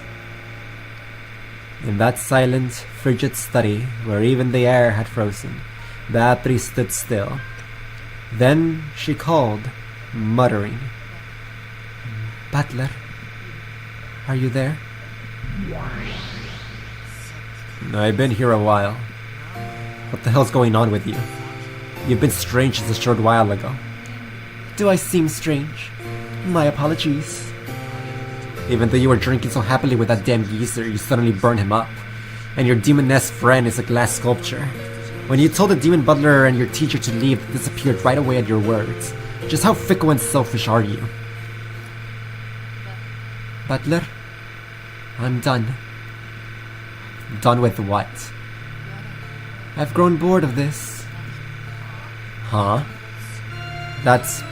well, you were the one who started this game. If you had enough, that's great for me. So basically you're giving up? I am not giving up. I'm simply ending it. No, I won't even end it. I am just abandoning this game for all eternity. Doesn't that mean you're giving up? The words got bored of it and threw it away for you perfectly. That is correct. I grew bored of it, and I am throwing it away. I don't care what happens next. It can remain abandoned and gather dust as much as you like. What's going on with you? You've been kinda hard to deal with us since a short while ago. Are these still the after effects of that incomprehensible test from earlier? If you got a grudge, all you have to do is say so clearly. You said it in red that it has nothing to do with you, but that's gotta be a play on words, right?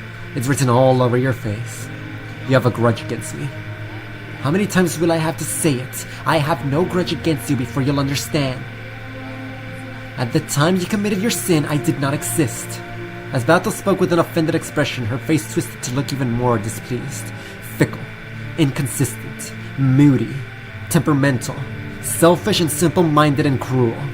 But even so, she hadn't shown any expression as strange as this one even once until now. Well, you were the one who provoked me into the game. I'm a bit let down that it wasn't resolved, but feel free to invite me again if you feel like it. But when that happens, allow me to politely refuse, okay? He intentionally spoke in a mocking tone, but Bato showed no reaction. Butler hung his head and clicked his tongue. We've circled around October 4 and 5 over and over again, but I finally had just about enough of this role. This way, the boat will come tomorrow. That's right, and then the seagulls will return to the harbor. I'll finally be able to hear Ronkejima's signature nya-nya cries. After all, maybe because of the weather, they weren't there at all when I first came to the island. When the seagulls cry, everything will end, I guess. All done. The end. What a relief. Exactly what is it that you're misunderstanding? What do you say? Is she going to Sans undertow him? You can never win if I never have my turn. Just, we're both gonna be stuck here forever. I'm done. I say when bro, this is the mechanic up and static, and after you mechanic up once. I'm not gonna mess up, bro. I'm not gonna mess up. Trust. M11S is easy for babies. What'd you say? I said that nothing could end. With this, everything will be abandoned. The game will be forgotten and the pieces on the board will be abandoned as they lay. Oh, har. Also because how Butler abandoned her 6 years ago, huh? Funny. She got jokes. There will be no advancing or returning, no taking and being taken. No victory, no defeat, not even a tie. Just abandoned. Doesn't that mean it's over? Wrong. On my turn, the game will stop for all eternity. Your turn will not come.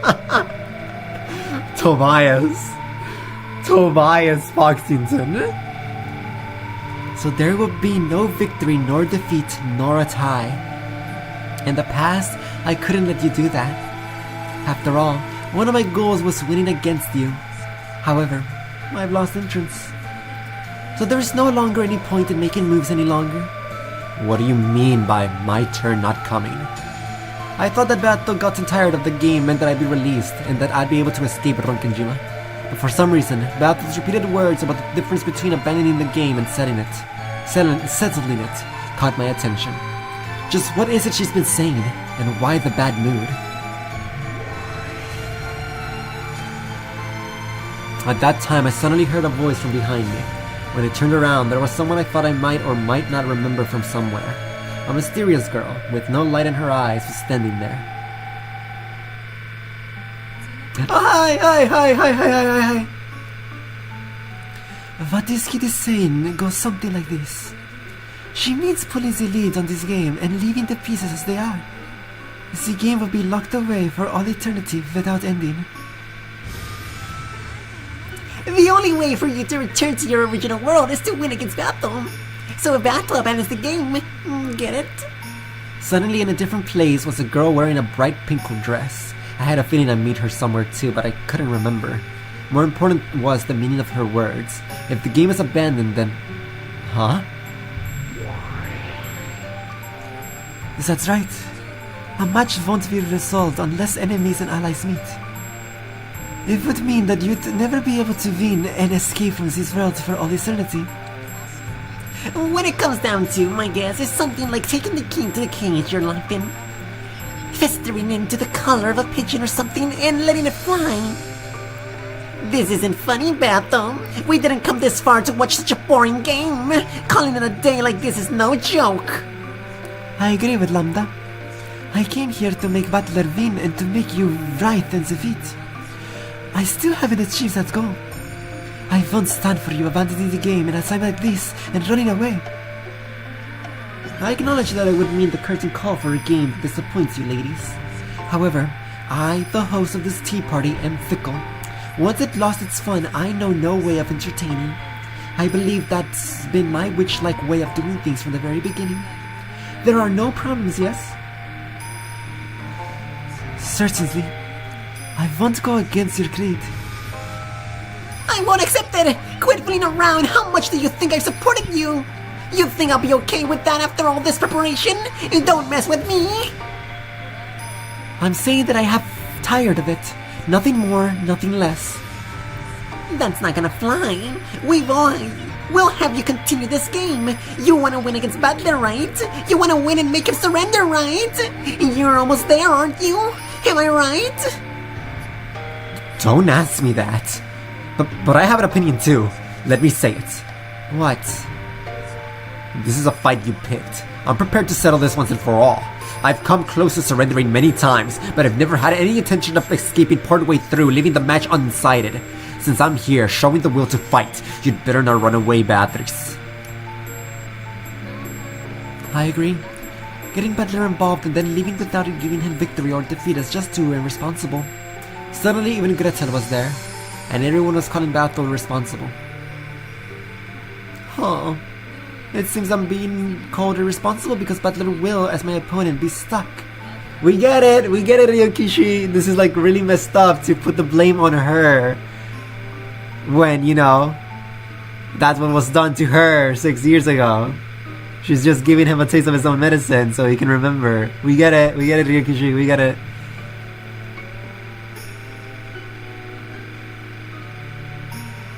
You think I'm irresponsible? Look in the mirror and all that. In that case, Battler, will you step down from being an opponent as I shall? That way, I will have done nothing worthy of criticism. If I step down, will I be able to leave Ronkinjima? There's no chance you'll be able to leave. Just be covered in dust and let it pile up on your shoulders. Quit fooling around. What an irresponsible person. You've killed such a large number of people. On top of that, using a witch's power, you've done it over and over, killing it in gruesome ways. I definitely won't let you escape without taking responsibility. Responsibility? What is it I should do to take this so-called responsibility? Fight until resolution is reached. Battler will sit in the chair across from you, never giving up and fighting until he beats you. So you too, fight until you're defeated. If you don't like that, try and defeat Battler. I won't forgive you if you leave everything unresolved and abandon Battler in this chair. We get it! Look, locking him up and never letting him return. I won't forgive you. Gretel? To be perfectly honest, I didn't really understand what standpoint Gretel was trying to save me. But in her words, I should feel a strong determination to save me from this insane game world no matter what. So I responded in kind. Bato, face me. I am here, across from you in the seat of your rival. Get it? As long as I continue to sit here, I won't allow you to escape. So don't escape. Fight. Isn't this fight you started? You did all that crap over and over, making a complete mess of things. How could I let you end it because you're tired after all this time? I am your opponent. As long as I'm here, I won't let you escape. Are you listening, you irresponsible witch? Try saying something! After I yelled at her, Beato went silent for a while. Whether my words had reached her or whether she was thinking about something completely different, I couldn't tell. But for a while she was silent, gazing at me with an expression I could read no emotion from. And when she realized that I've noticed, she averted her gaze. And then she turned her back to me and said this. So, since Butler will not quit as my opponent, the ladies are saying that my abandonment of this game will not be acknowledged. In that case, let's ask. Let's see if the man over there was qualified to be my opponent in the first place.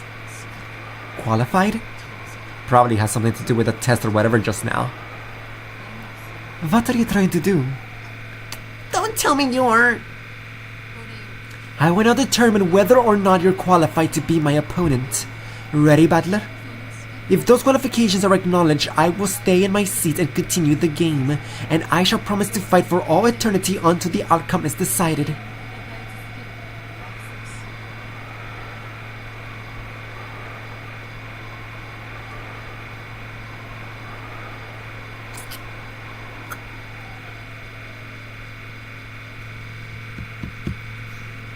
I said this like a long time ago, but it was too lame.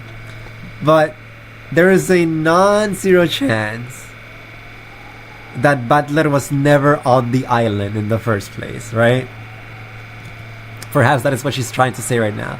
But I really don't want that to be the case, and I really don't want to believe that. But I'm just throwing it out there. I did have this thought a long time ago, but I never liked it. I was ready for that from the beginning. However, if you are not qualified, you must disappear. If the opponent disappears, there is no game. I can leave this place openly, and the ladies satisfied. Interruptions will not be necessary. Go ahead, do as you like. Butler, you make sure you answer well. The very reason I'm here is because I'm qualified, right? There's nothing to be scared of. You couldn't be... Gretel grew suddenly pale. I thought her to be the calm, collected type, so that expression surprised me. Well then, Battler, I shall have you repeat it in red. Gang, I'm so scared! I'm so scared! I don't wanna click. I'm so scared. You were telling me to repeat something? Damn you, stealing my signature move. But could I use the red truth too? How? If you wish for it to be that way, you can do it. It's easy. My name is Ushiromiya Butler. Oh, pretty cool. Stop it! I know what you're after, but stop that! He's... When Gretel yelled, Beato glared at her. Then her form was wiped away in an instant. Shut up! Leave your seat for a while. You too, ladies. If you interfere, I will not hold back. We won't get in the way. Go ahead, do as you like. But this is a bad idea. She's trying to erase Butler. What's that? What's she planning?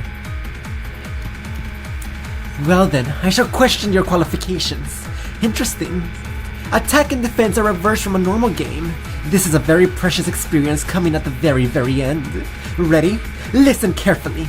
I will speak with the red first.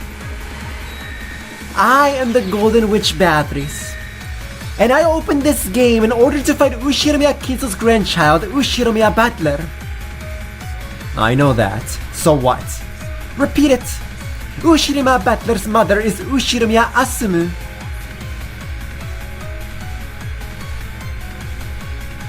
Gang.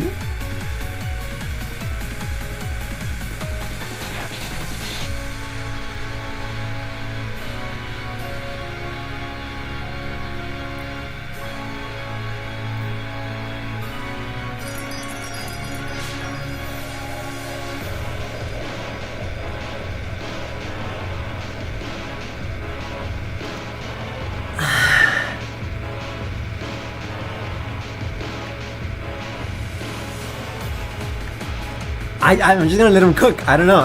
Like, I remember long ago I made the connection that they have the same eye color, but Beatrice being his mom? Like, I'm assuming it's the original Beatrice, the mistress of Kinso.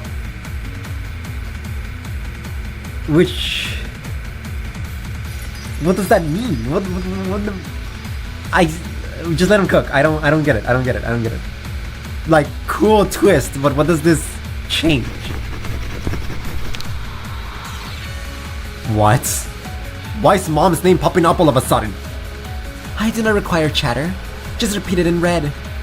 Beato urged me with the same indifferent tone, but I don't have a clue what she's trying to do. I have absolutely nothing to feel guilty for that would trouble me if thrown in my face, and there's nothing that I'm hiding. There's nothing that could trouble me by demanding that I repeat it. So why do something like this? Sure, I'll repeat it. Ushirimiya Battler's mother is Ushirimiya Asumu.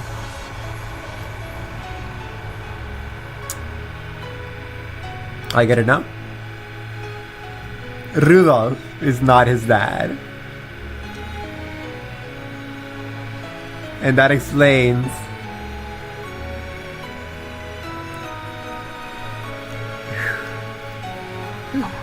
Wait. Okay. What I'm getting now is that Kinso is his dad. Sure, fine.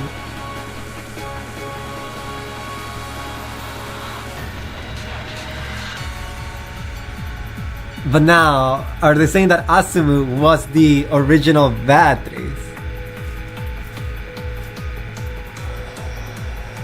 I don't... No. Just let him cook. I don't get it still. I think they're saying that Kinso is his dad. But what does this... like, again, cool twist, but what does this mean for the story? Let him cook. Just let him cook.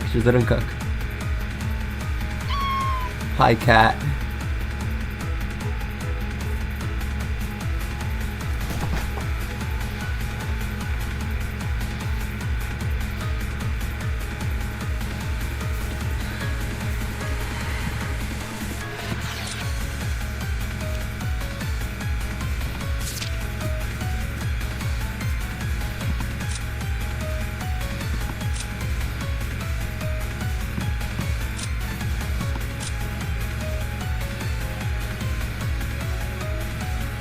Okay.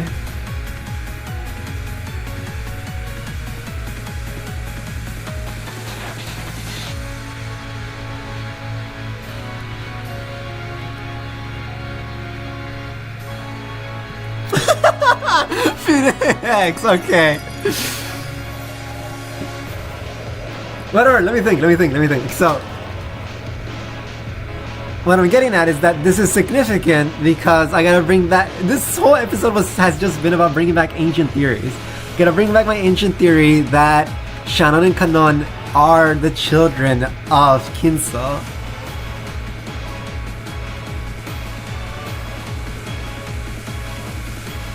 So... I don't get it.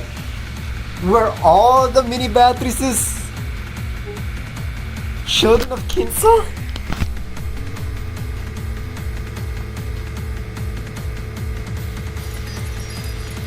In that case, like, the orphanage, I guess, was just a whole nothing burger. I don't want to believe that. I think that other Beatrices were from the orphanage, but when those weren't working, Kinso decided to use his own children. So he had Sayo to be it, making Sayo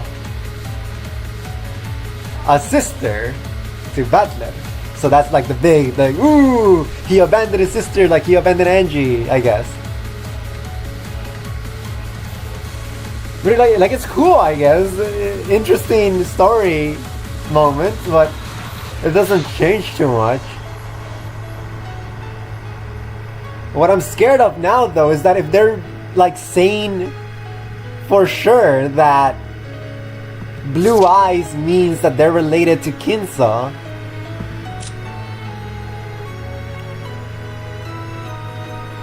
no, because she also has blue eyes, and she's 100% not Kinso's direct child. But Asumu could have had blue eyes as well. So there's... I mean, Kinso doesn't have blue eyes. So the blue eyes have to have come from Asumu? I don't think so, because does she really have 4 children? Well, 3. Sayo's 1 person. How did Asumu die again? Like, she didn't... Here's the thing, like, I forgot because I didn't care about her too much. My bad. But if she, like, died, and everyone saw it, then, like, I don't know what to do with that. But if instead it was something like, she went missing? Shut up. If she went missing or something, then, like, maybe Kinso kidnapped her. And that's why she could have a lot of children.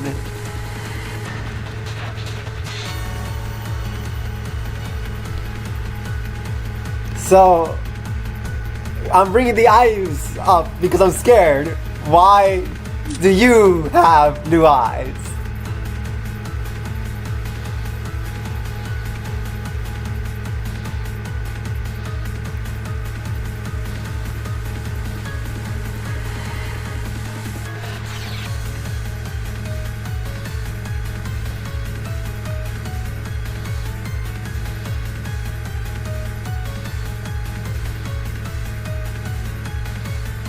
It's too gross. I don't want to think about it, but just like non-zero possibility that it wasn't Natsuhi's body that couldn't conceive a child, but it was Krause's body, right? They could say that, but ill. We're moving on. They never say how she died, by the way. Okay, thank you for telling me that. It was so.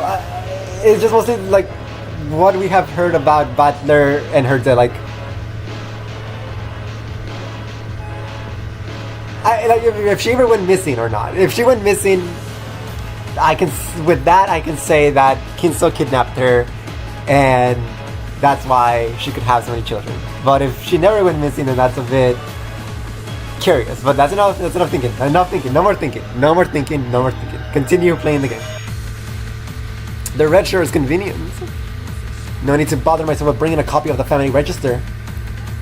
Idle chatter is unnecessary. Let's continue. Your name is Ushirimiya Butler. Sure, my name is Ushirimiya Butler. It was from Ushirimiya Asumu that Ushirimiya Butler was born. It was from Ushirimiya Asumu that Ushirimiya Butler was born. It was from Ushirimiya Asumu that you were born. It was from Ushirimiya...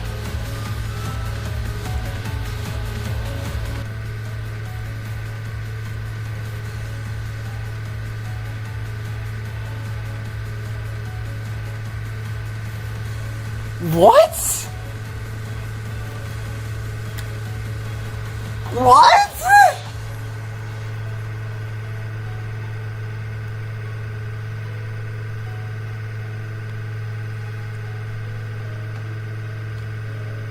I'm scratching my head like that one monkey image. I don't know. What are they cooking? I have no thoughts right now. What are they cooking? So they're doing a Sile moment with Butler, I guess, that Butler was just a name he took, and that isn't his actual name. He's someone else trying to be Butler.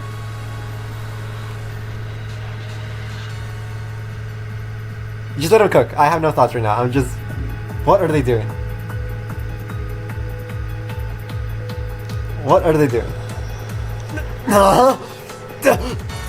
At that time, my throat suddenly closed. I was rapidly assaulted with a choking suffocation. What's going on? One more time. It was from Ushirimiya Asumu that I was born. Damn. It was from Ushirimiya Asumu that I was born. What the hell? Even though I was doing it so easily a second ago, I suddenly stopped being able to use the red to work. Do you refuse to repeat it? I am not refusing anything. It's not working for some reason. It was from Ushirimiya Asumu that I was born. Why? Damn it, why can't I use the red? What the hell?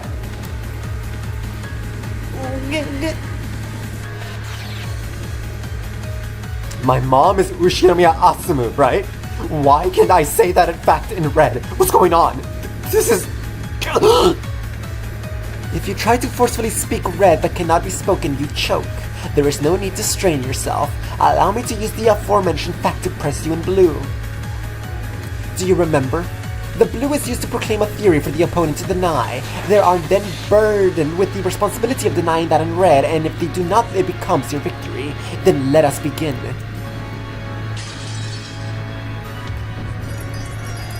Due to the previous repetition request and the refusal to repeat, I proclaim that you are not qualified to be my opponent. After all, Beatrice opened this game in order to fight with Ushirimiya Kinso's grandchild, Ushirimiya Butler. This gave you the responsibility as my opponent to declare in red that you are Ushirimiya Kinso's grandchild, Ushirimiya Butler. You declined to repeat that. This means this loss of your qualifications. Deny something about that in red! Quickly! Sure. I am Ushirimiya Butler. Because I can say that in red, I should be your opponent. It may be a fact that you have the name Ushirimiya Butler. However, people's names are not exclusive. What are they trying to say, though? What does this mean? It is possible for multiple humans to have the name Ushirimiya Butler. When it comes down to it's this. You are a different person than the same first and last names as Ushirimiya Asumu's son, Ushirimiya Butler. What? Don't be stupid! I'm Mom's child, Ushirimiya Asumu's child. It was from Ushirimiya Asumu that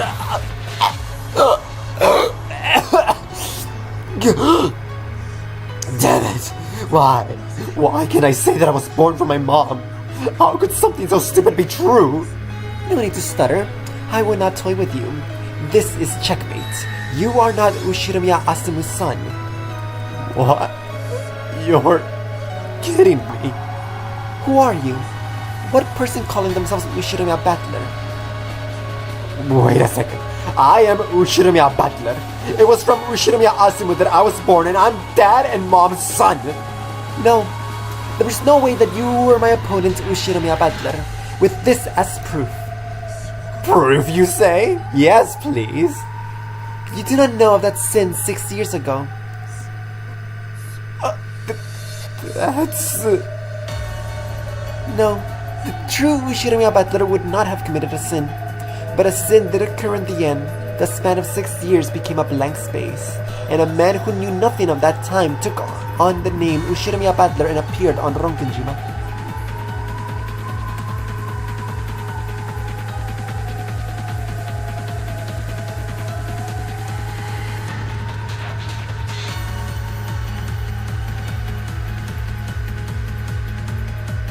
What is... I'm gone. I'm not even... I can't even be mad because I don't get it.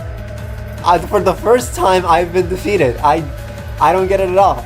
No, I have nothing but confusion in my mind right now. Okay, let her cook. Let her cook. Let her cook. That truth goes like this.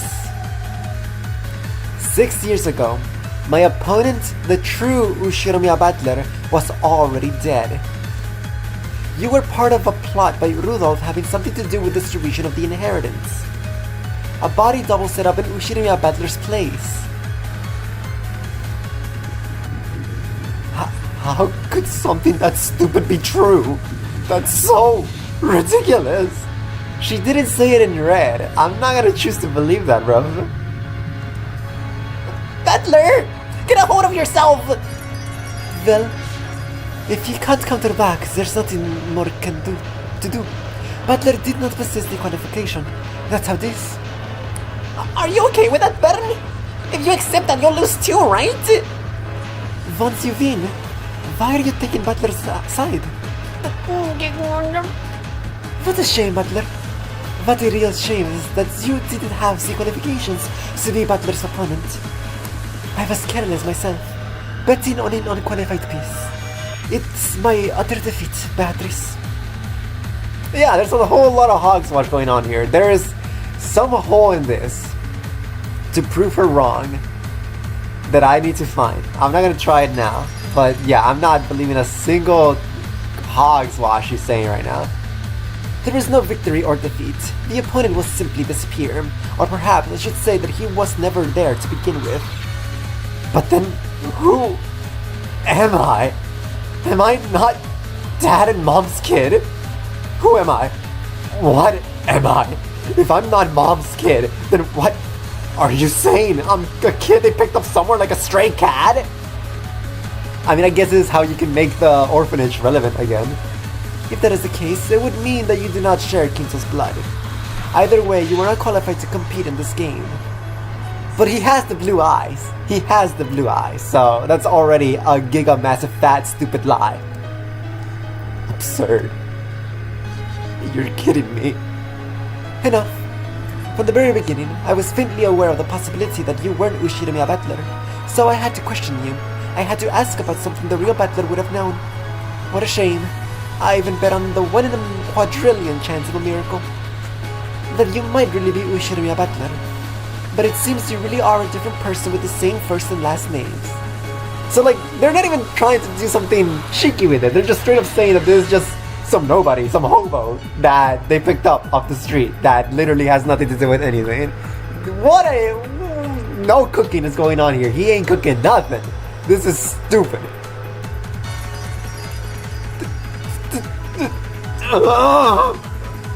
Bit by bit, Battler's form began to be clouded in the darkness. Angie, save me! Angie, save me! No, maybe it was the other way around. This whole world was clouded in darkness, leaving only Battler. Battler was down on all fours, hanging his head and repeatedly questioning himself. However, he was not given an answer. In the world stained with darkness, Battler spoke something with Lambda Delta and ran up to him, yelling something very quickly.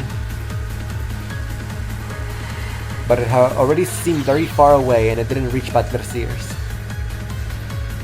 Then he, not knowing who he himself was, erased himself.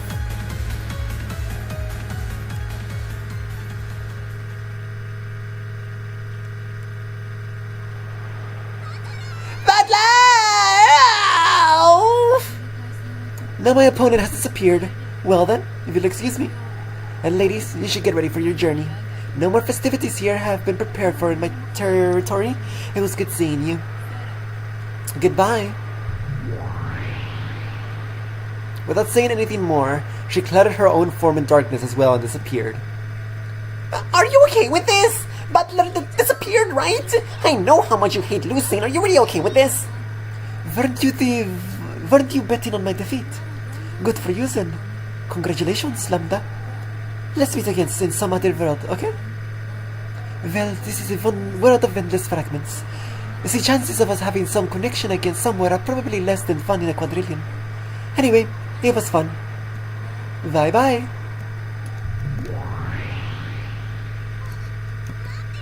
I have seen all types of reactions to this moment. I have truly seen it all. I liked it a lot. You gain aura for that. +3 aura for that. I like that. I wonder. I truly wonder what all the different reactions could be. My reaction is just pure confusion and denial and like not seeing it as any chance of truth. Just like, I don't get it. I don't get how this would impact the story in a good way. And I just choose to believe it's completely a lie and there's a hole in there that I can solve to completely throw that idea away. Like, I could accept that he is the child of Kinso, or that I can accept that Rudolph isn't his dad, but that he's like a body double, and I can accept that there's someone else in the family with the name Battler, but that he himself, this guy right here, was a nobody with happened to have the same name. Nah. I'm good, bro. You can keep it.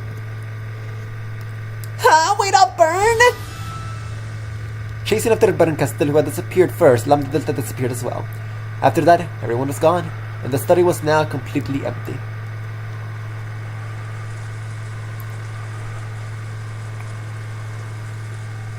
It turned to silence, almost as though no one had been there from the outset. No one was here in the first place. The silent study spoke that wordlessly, and the sound of the wind and rain began to fill the room bit by bit.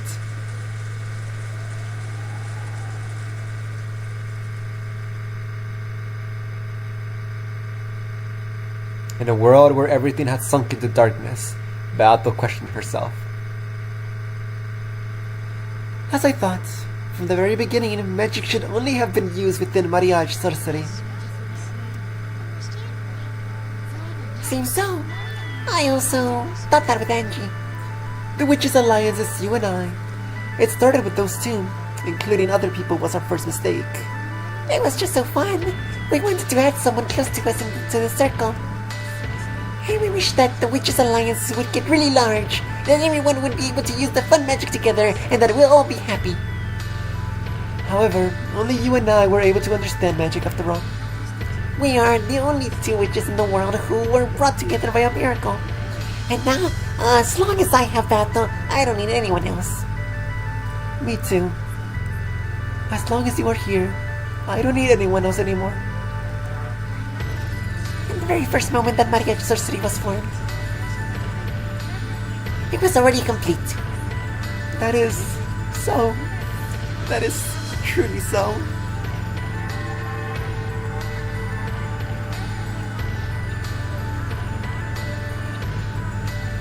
It was once a witches' alliance to make everyone happy together with magic.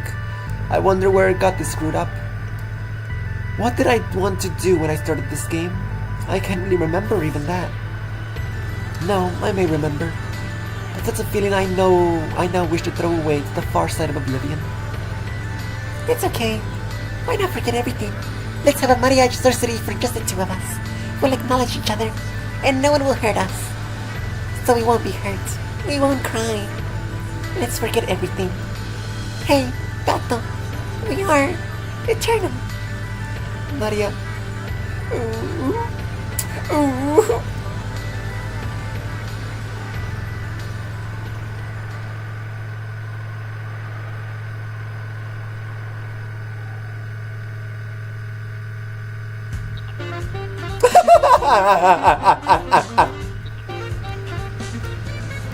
Ending that in straight, some smooth jazz.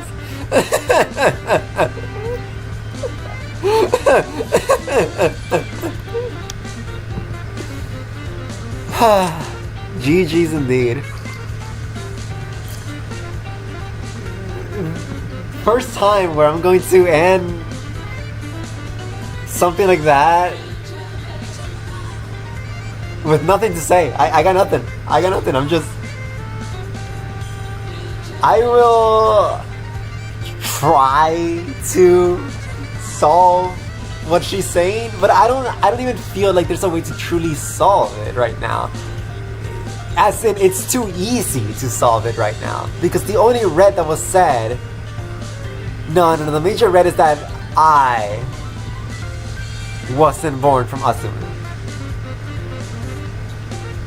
So I need to solve that one. But the whole thing with the body double and all that, hogswash. There's no need to even acknowledge it. It wasn't said in red. So maybe I'll try something like that in my off time, but I don't know. For now, I think I'll let him cook. I'll let him cook. It's interesting. I don't see how it affects the story. But we shall see. Making Sayo and Butler siblings, I think would be very cool. I think that would be interesting. Do I really want it? No. Because Butler already has Angie. So why are we giving him another sibling? But maybe let him cook. I'm just saying I wouldn't be against that.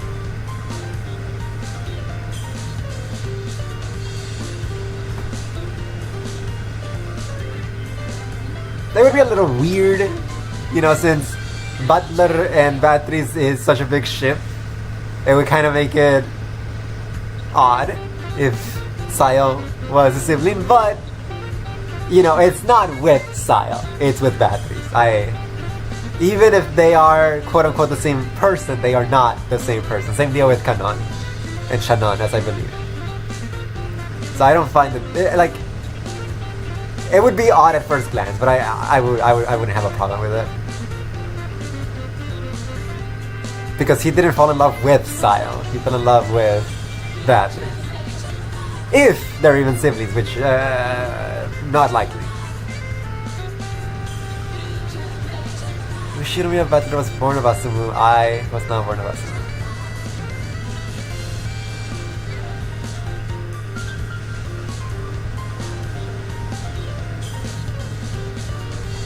It's a hard one. It's a hard puzzle. I want to try to solve it, but I don't know. We'll see.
But like, how meta do we want to take this?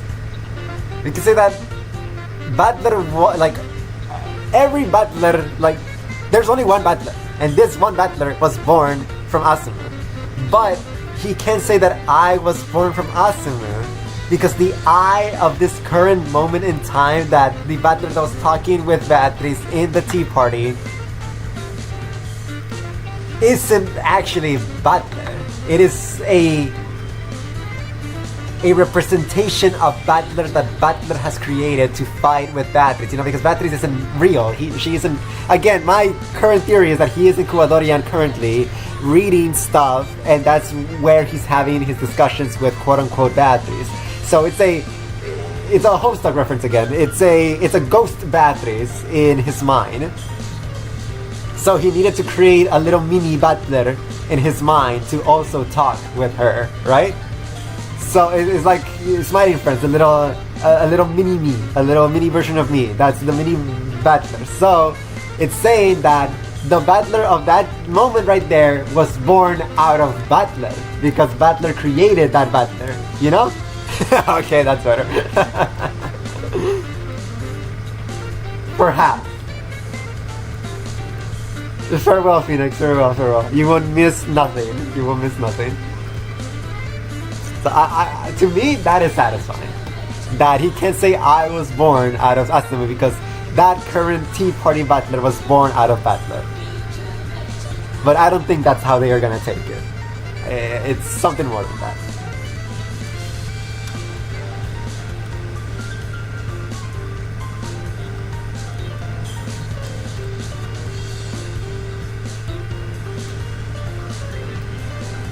It could just be something that we haven't been like explicitly told, like a family secret. Like Asumu and Rudolph had a child.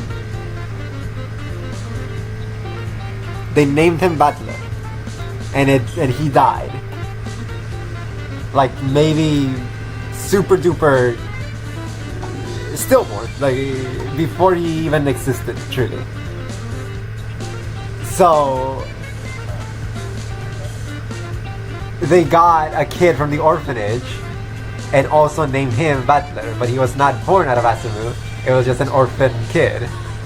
And either Kinso knew, and it was just a kid, it's just a family secret, we have an adopted child, and maybe that's why Kinso doesn't like Battler too much because he doesn't have his blood. And obviously there's no point in the story where Rudolph or Kairi would ever say that to Battler.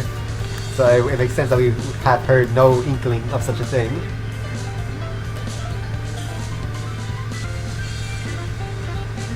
Or I personally like more that it was a child of Kinso, that the ones that he was having to create Beatrice. Like, you know how I said that what would he do if he got a male child when, he's only looking for females for Beatrice? So he's probably like, a man! Here, Rudolph, your child recently died, take this one, I don't want it, right? And they raised him as Battler because their own little Battler had died when he was 1 year old. Perhaps. And again, it's a family secret that anyone outside of Rudolph, Asumu, and Kinso wouldn't know. They would just keep it between them. Perhaps. Those three are the ones I'm happy with. Either he's an orphan kid, he's a kid from Kinsa, and in both of those theories it involves the original Battler dying when he was 1 year old and Rudolph adopting the new Battler. Or third, that it's a mini version of Battler that was created in Battler's head, so you can't precisely say that Battler was born out of Asimu because it was born out of Battler's head. Yeah. I can see everyone laughing at me. But those are my conjectures right now at the moment. That we didn't come up with.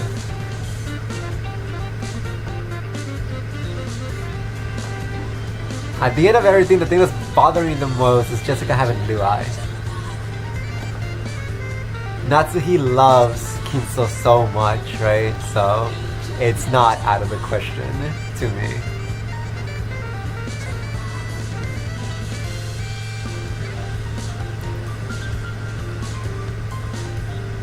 And it would make Jessica even more entitled to the head of the family. It's funny because I kept saying Kraus and Natsuhi are not blonde, so why is Jessica blonde? Perhaps Kinso was blonde when he was young.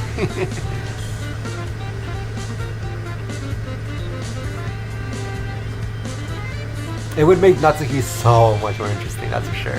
I would like that change in story, if that's the case. That's enough, end stream, goodbye, I'm not even saying goodbye. Oh, manga posted, okay, let us take a look at that.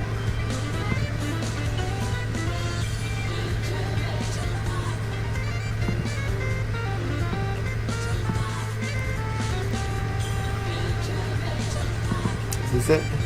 Yeah. Alright, wait, let me close the game. I don't need to have it on anymore.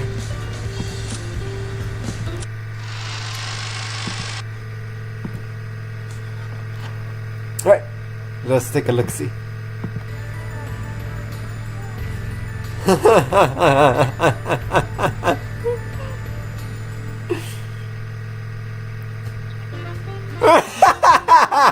Really?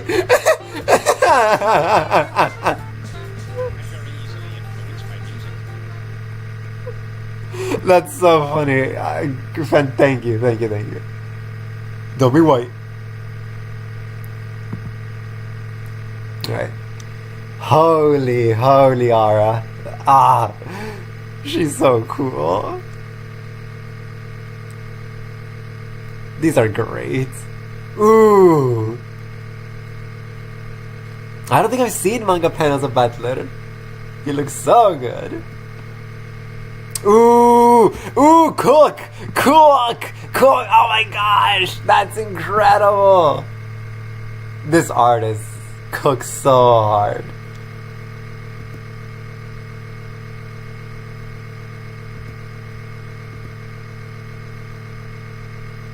Oh, look at her. I'm glad I got to see her like that.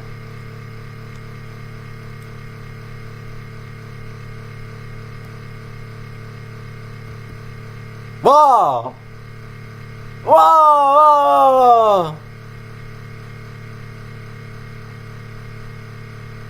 That's so sick. But also, this is so stupid. As if. It's funny how detailed the muscles are. It looks like it was traced from an actual photo of muscles compared to all the other line art. That's sick. Whoa! Oh my gosh! The manga's incredible. It just heightens every scene. Phenomenal. Thank you. I feel better because of that after my racking of the brain. Now I depart for real. Farewell, homie foolers. You all suck and this game sucks. Bye bye.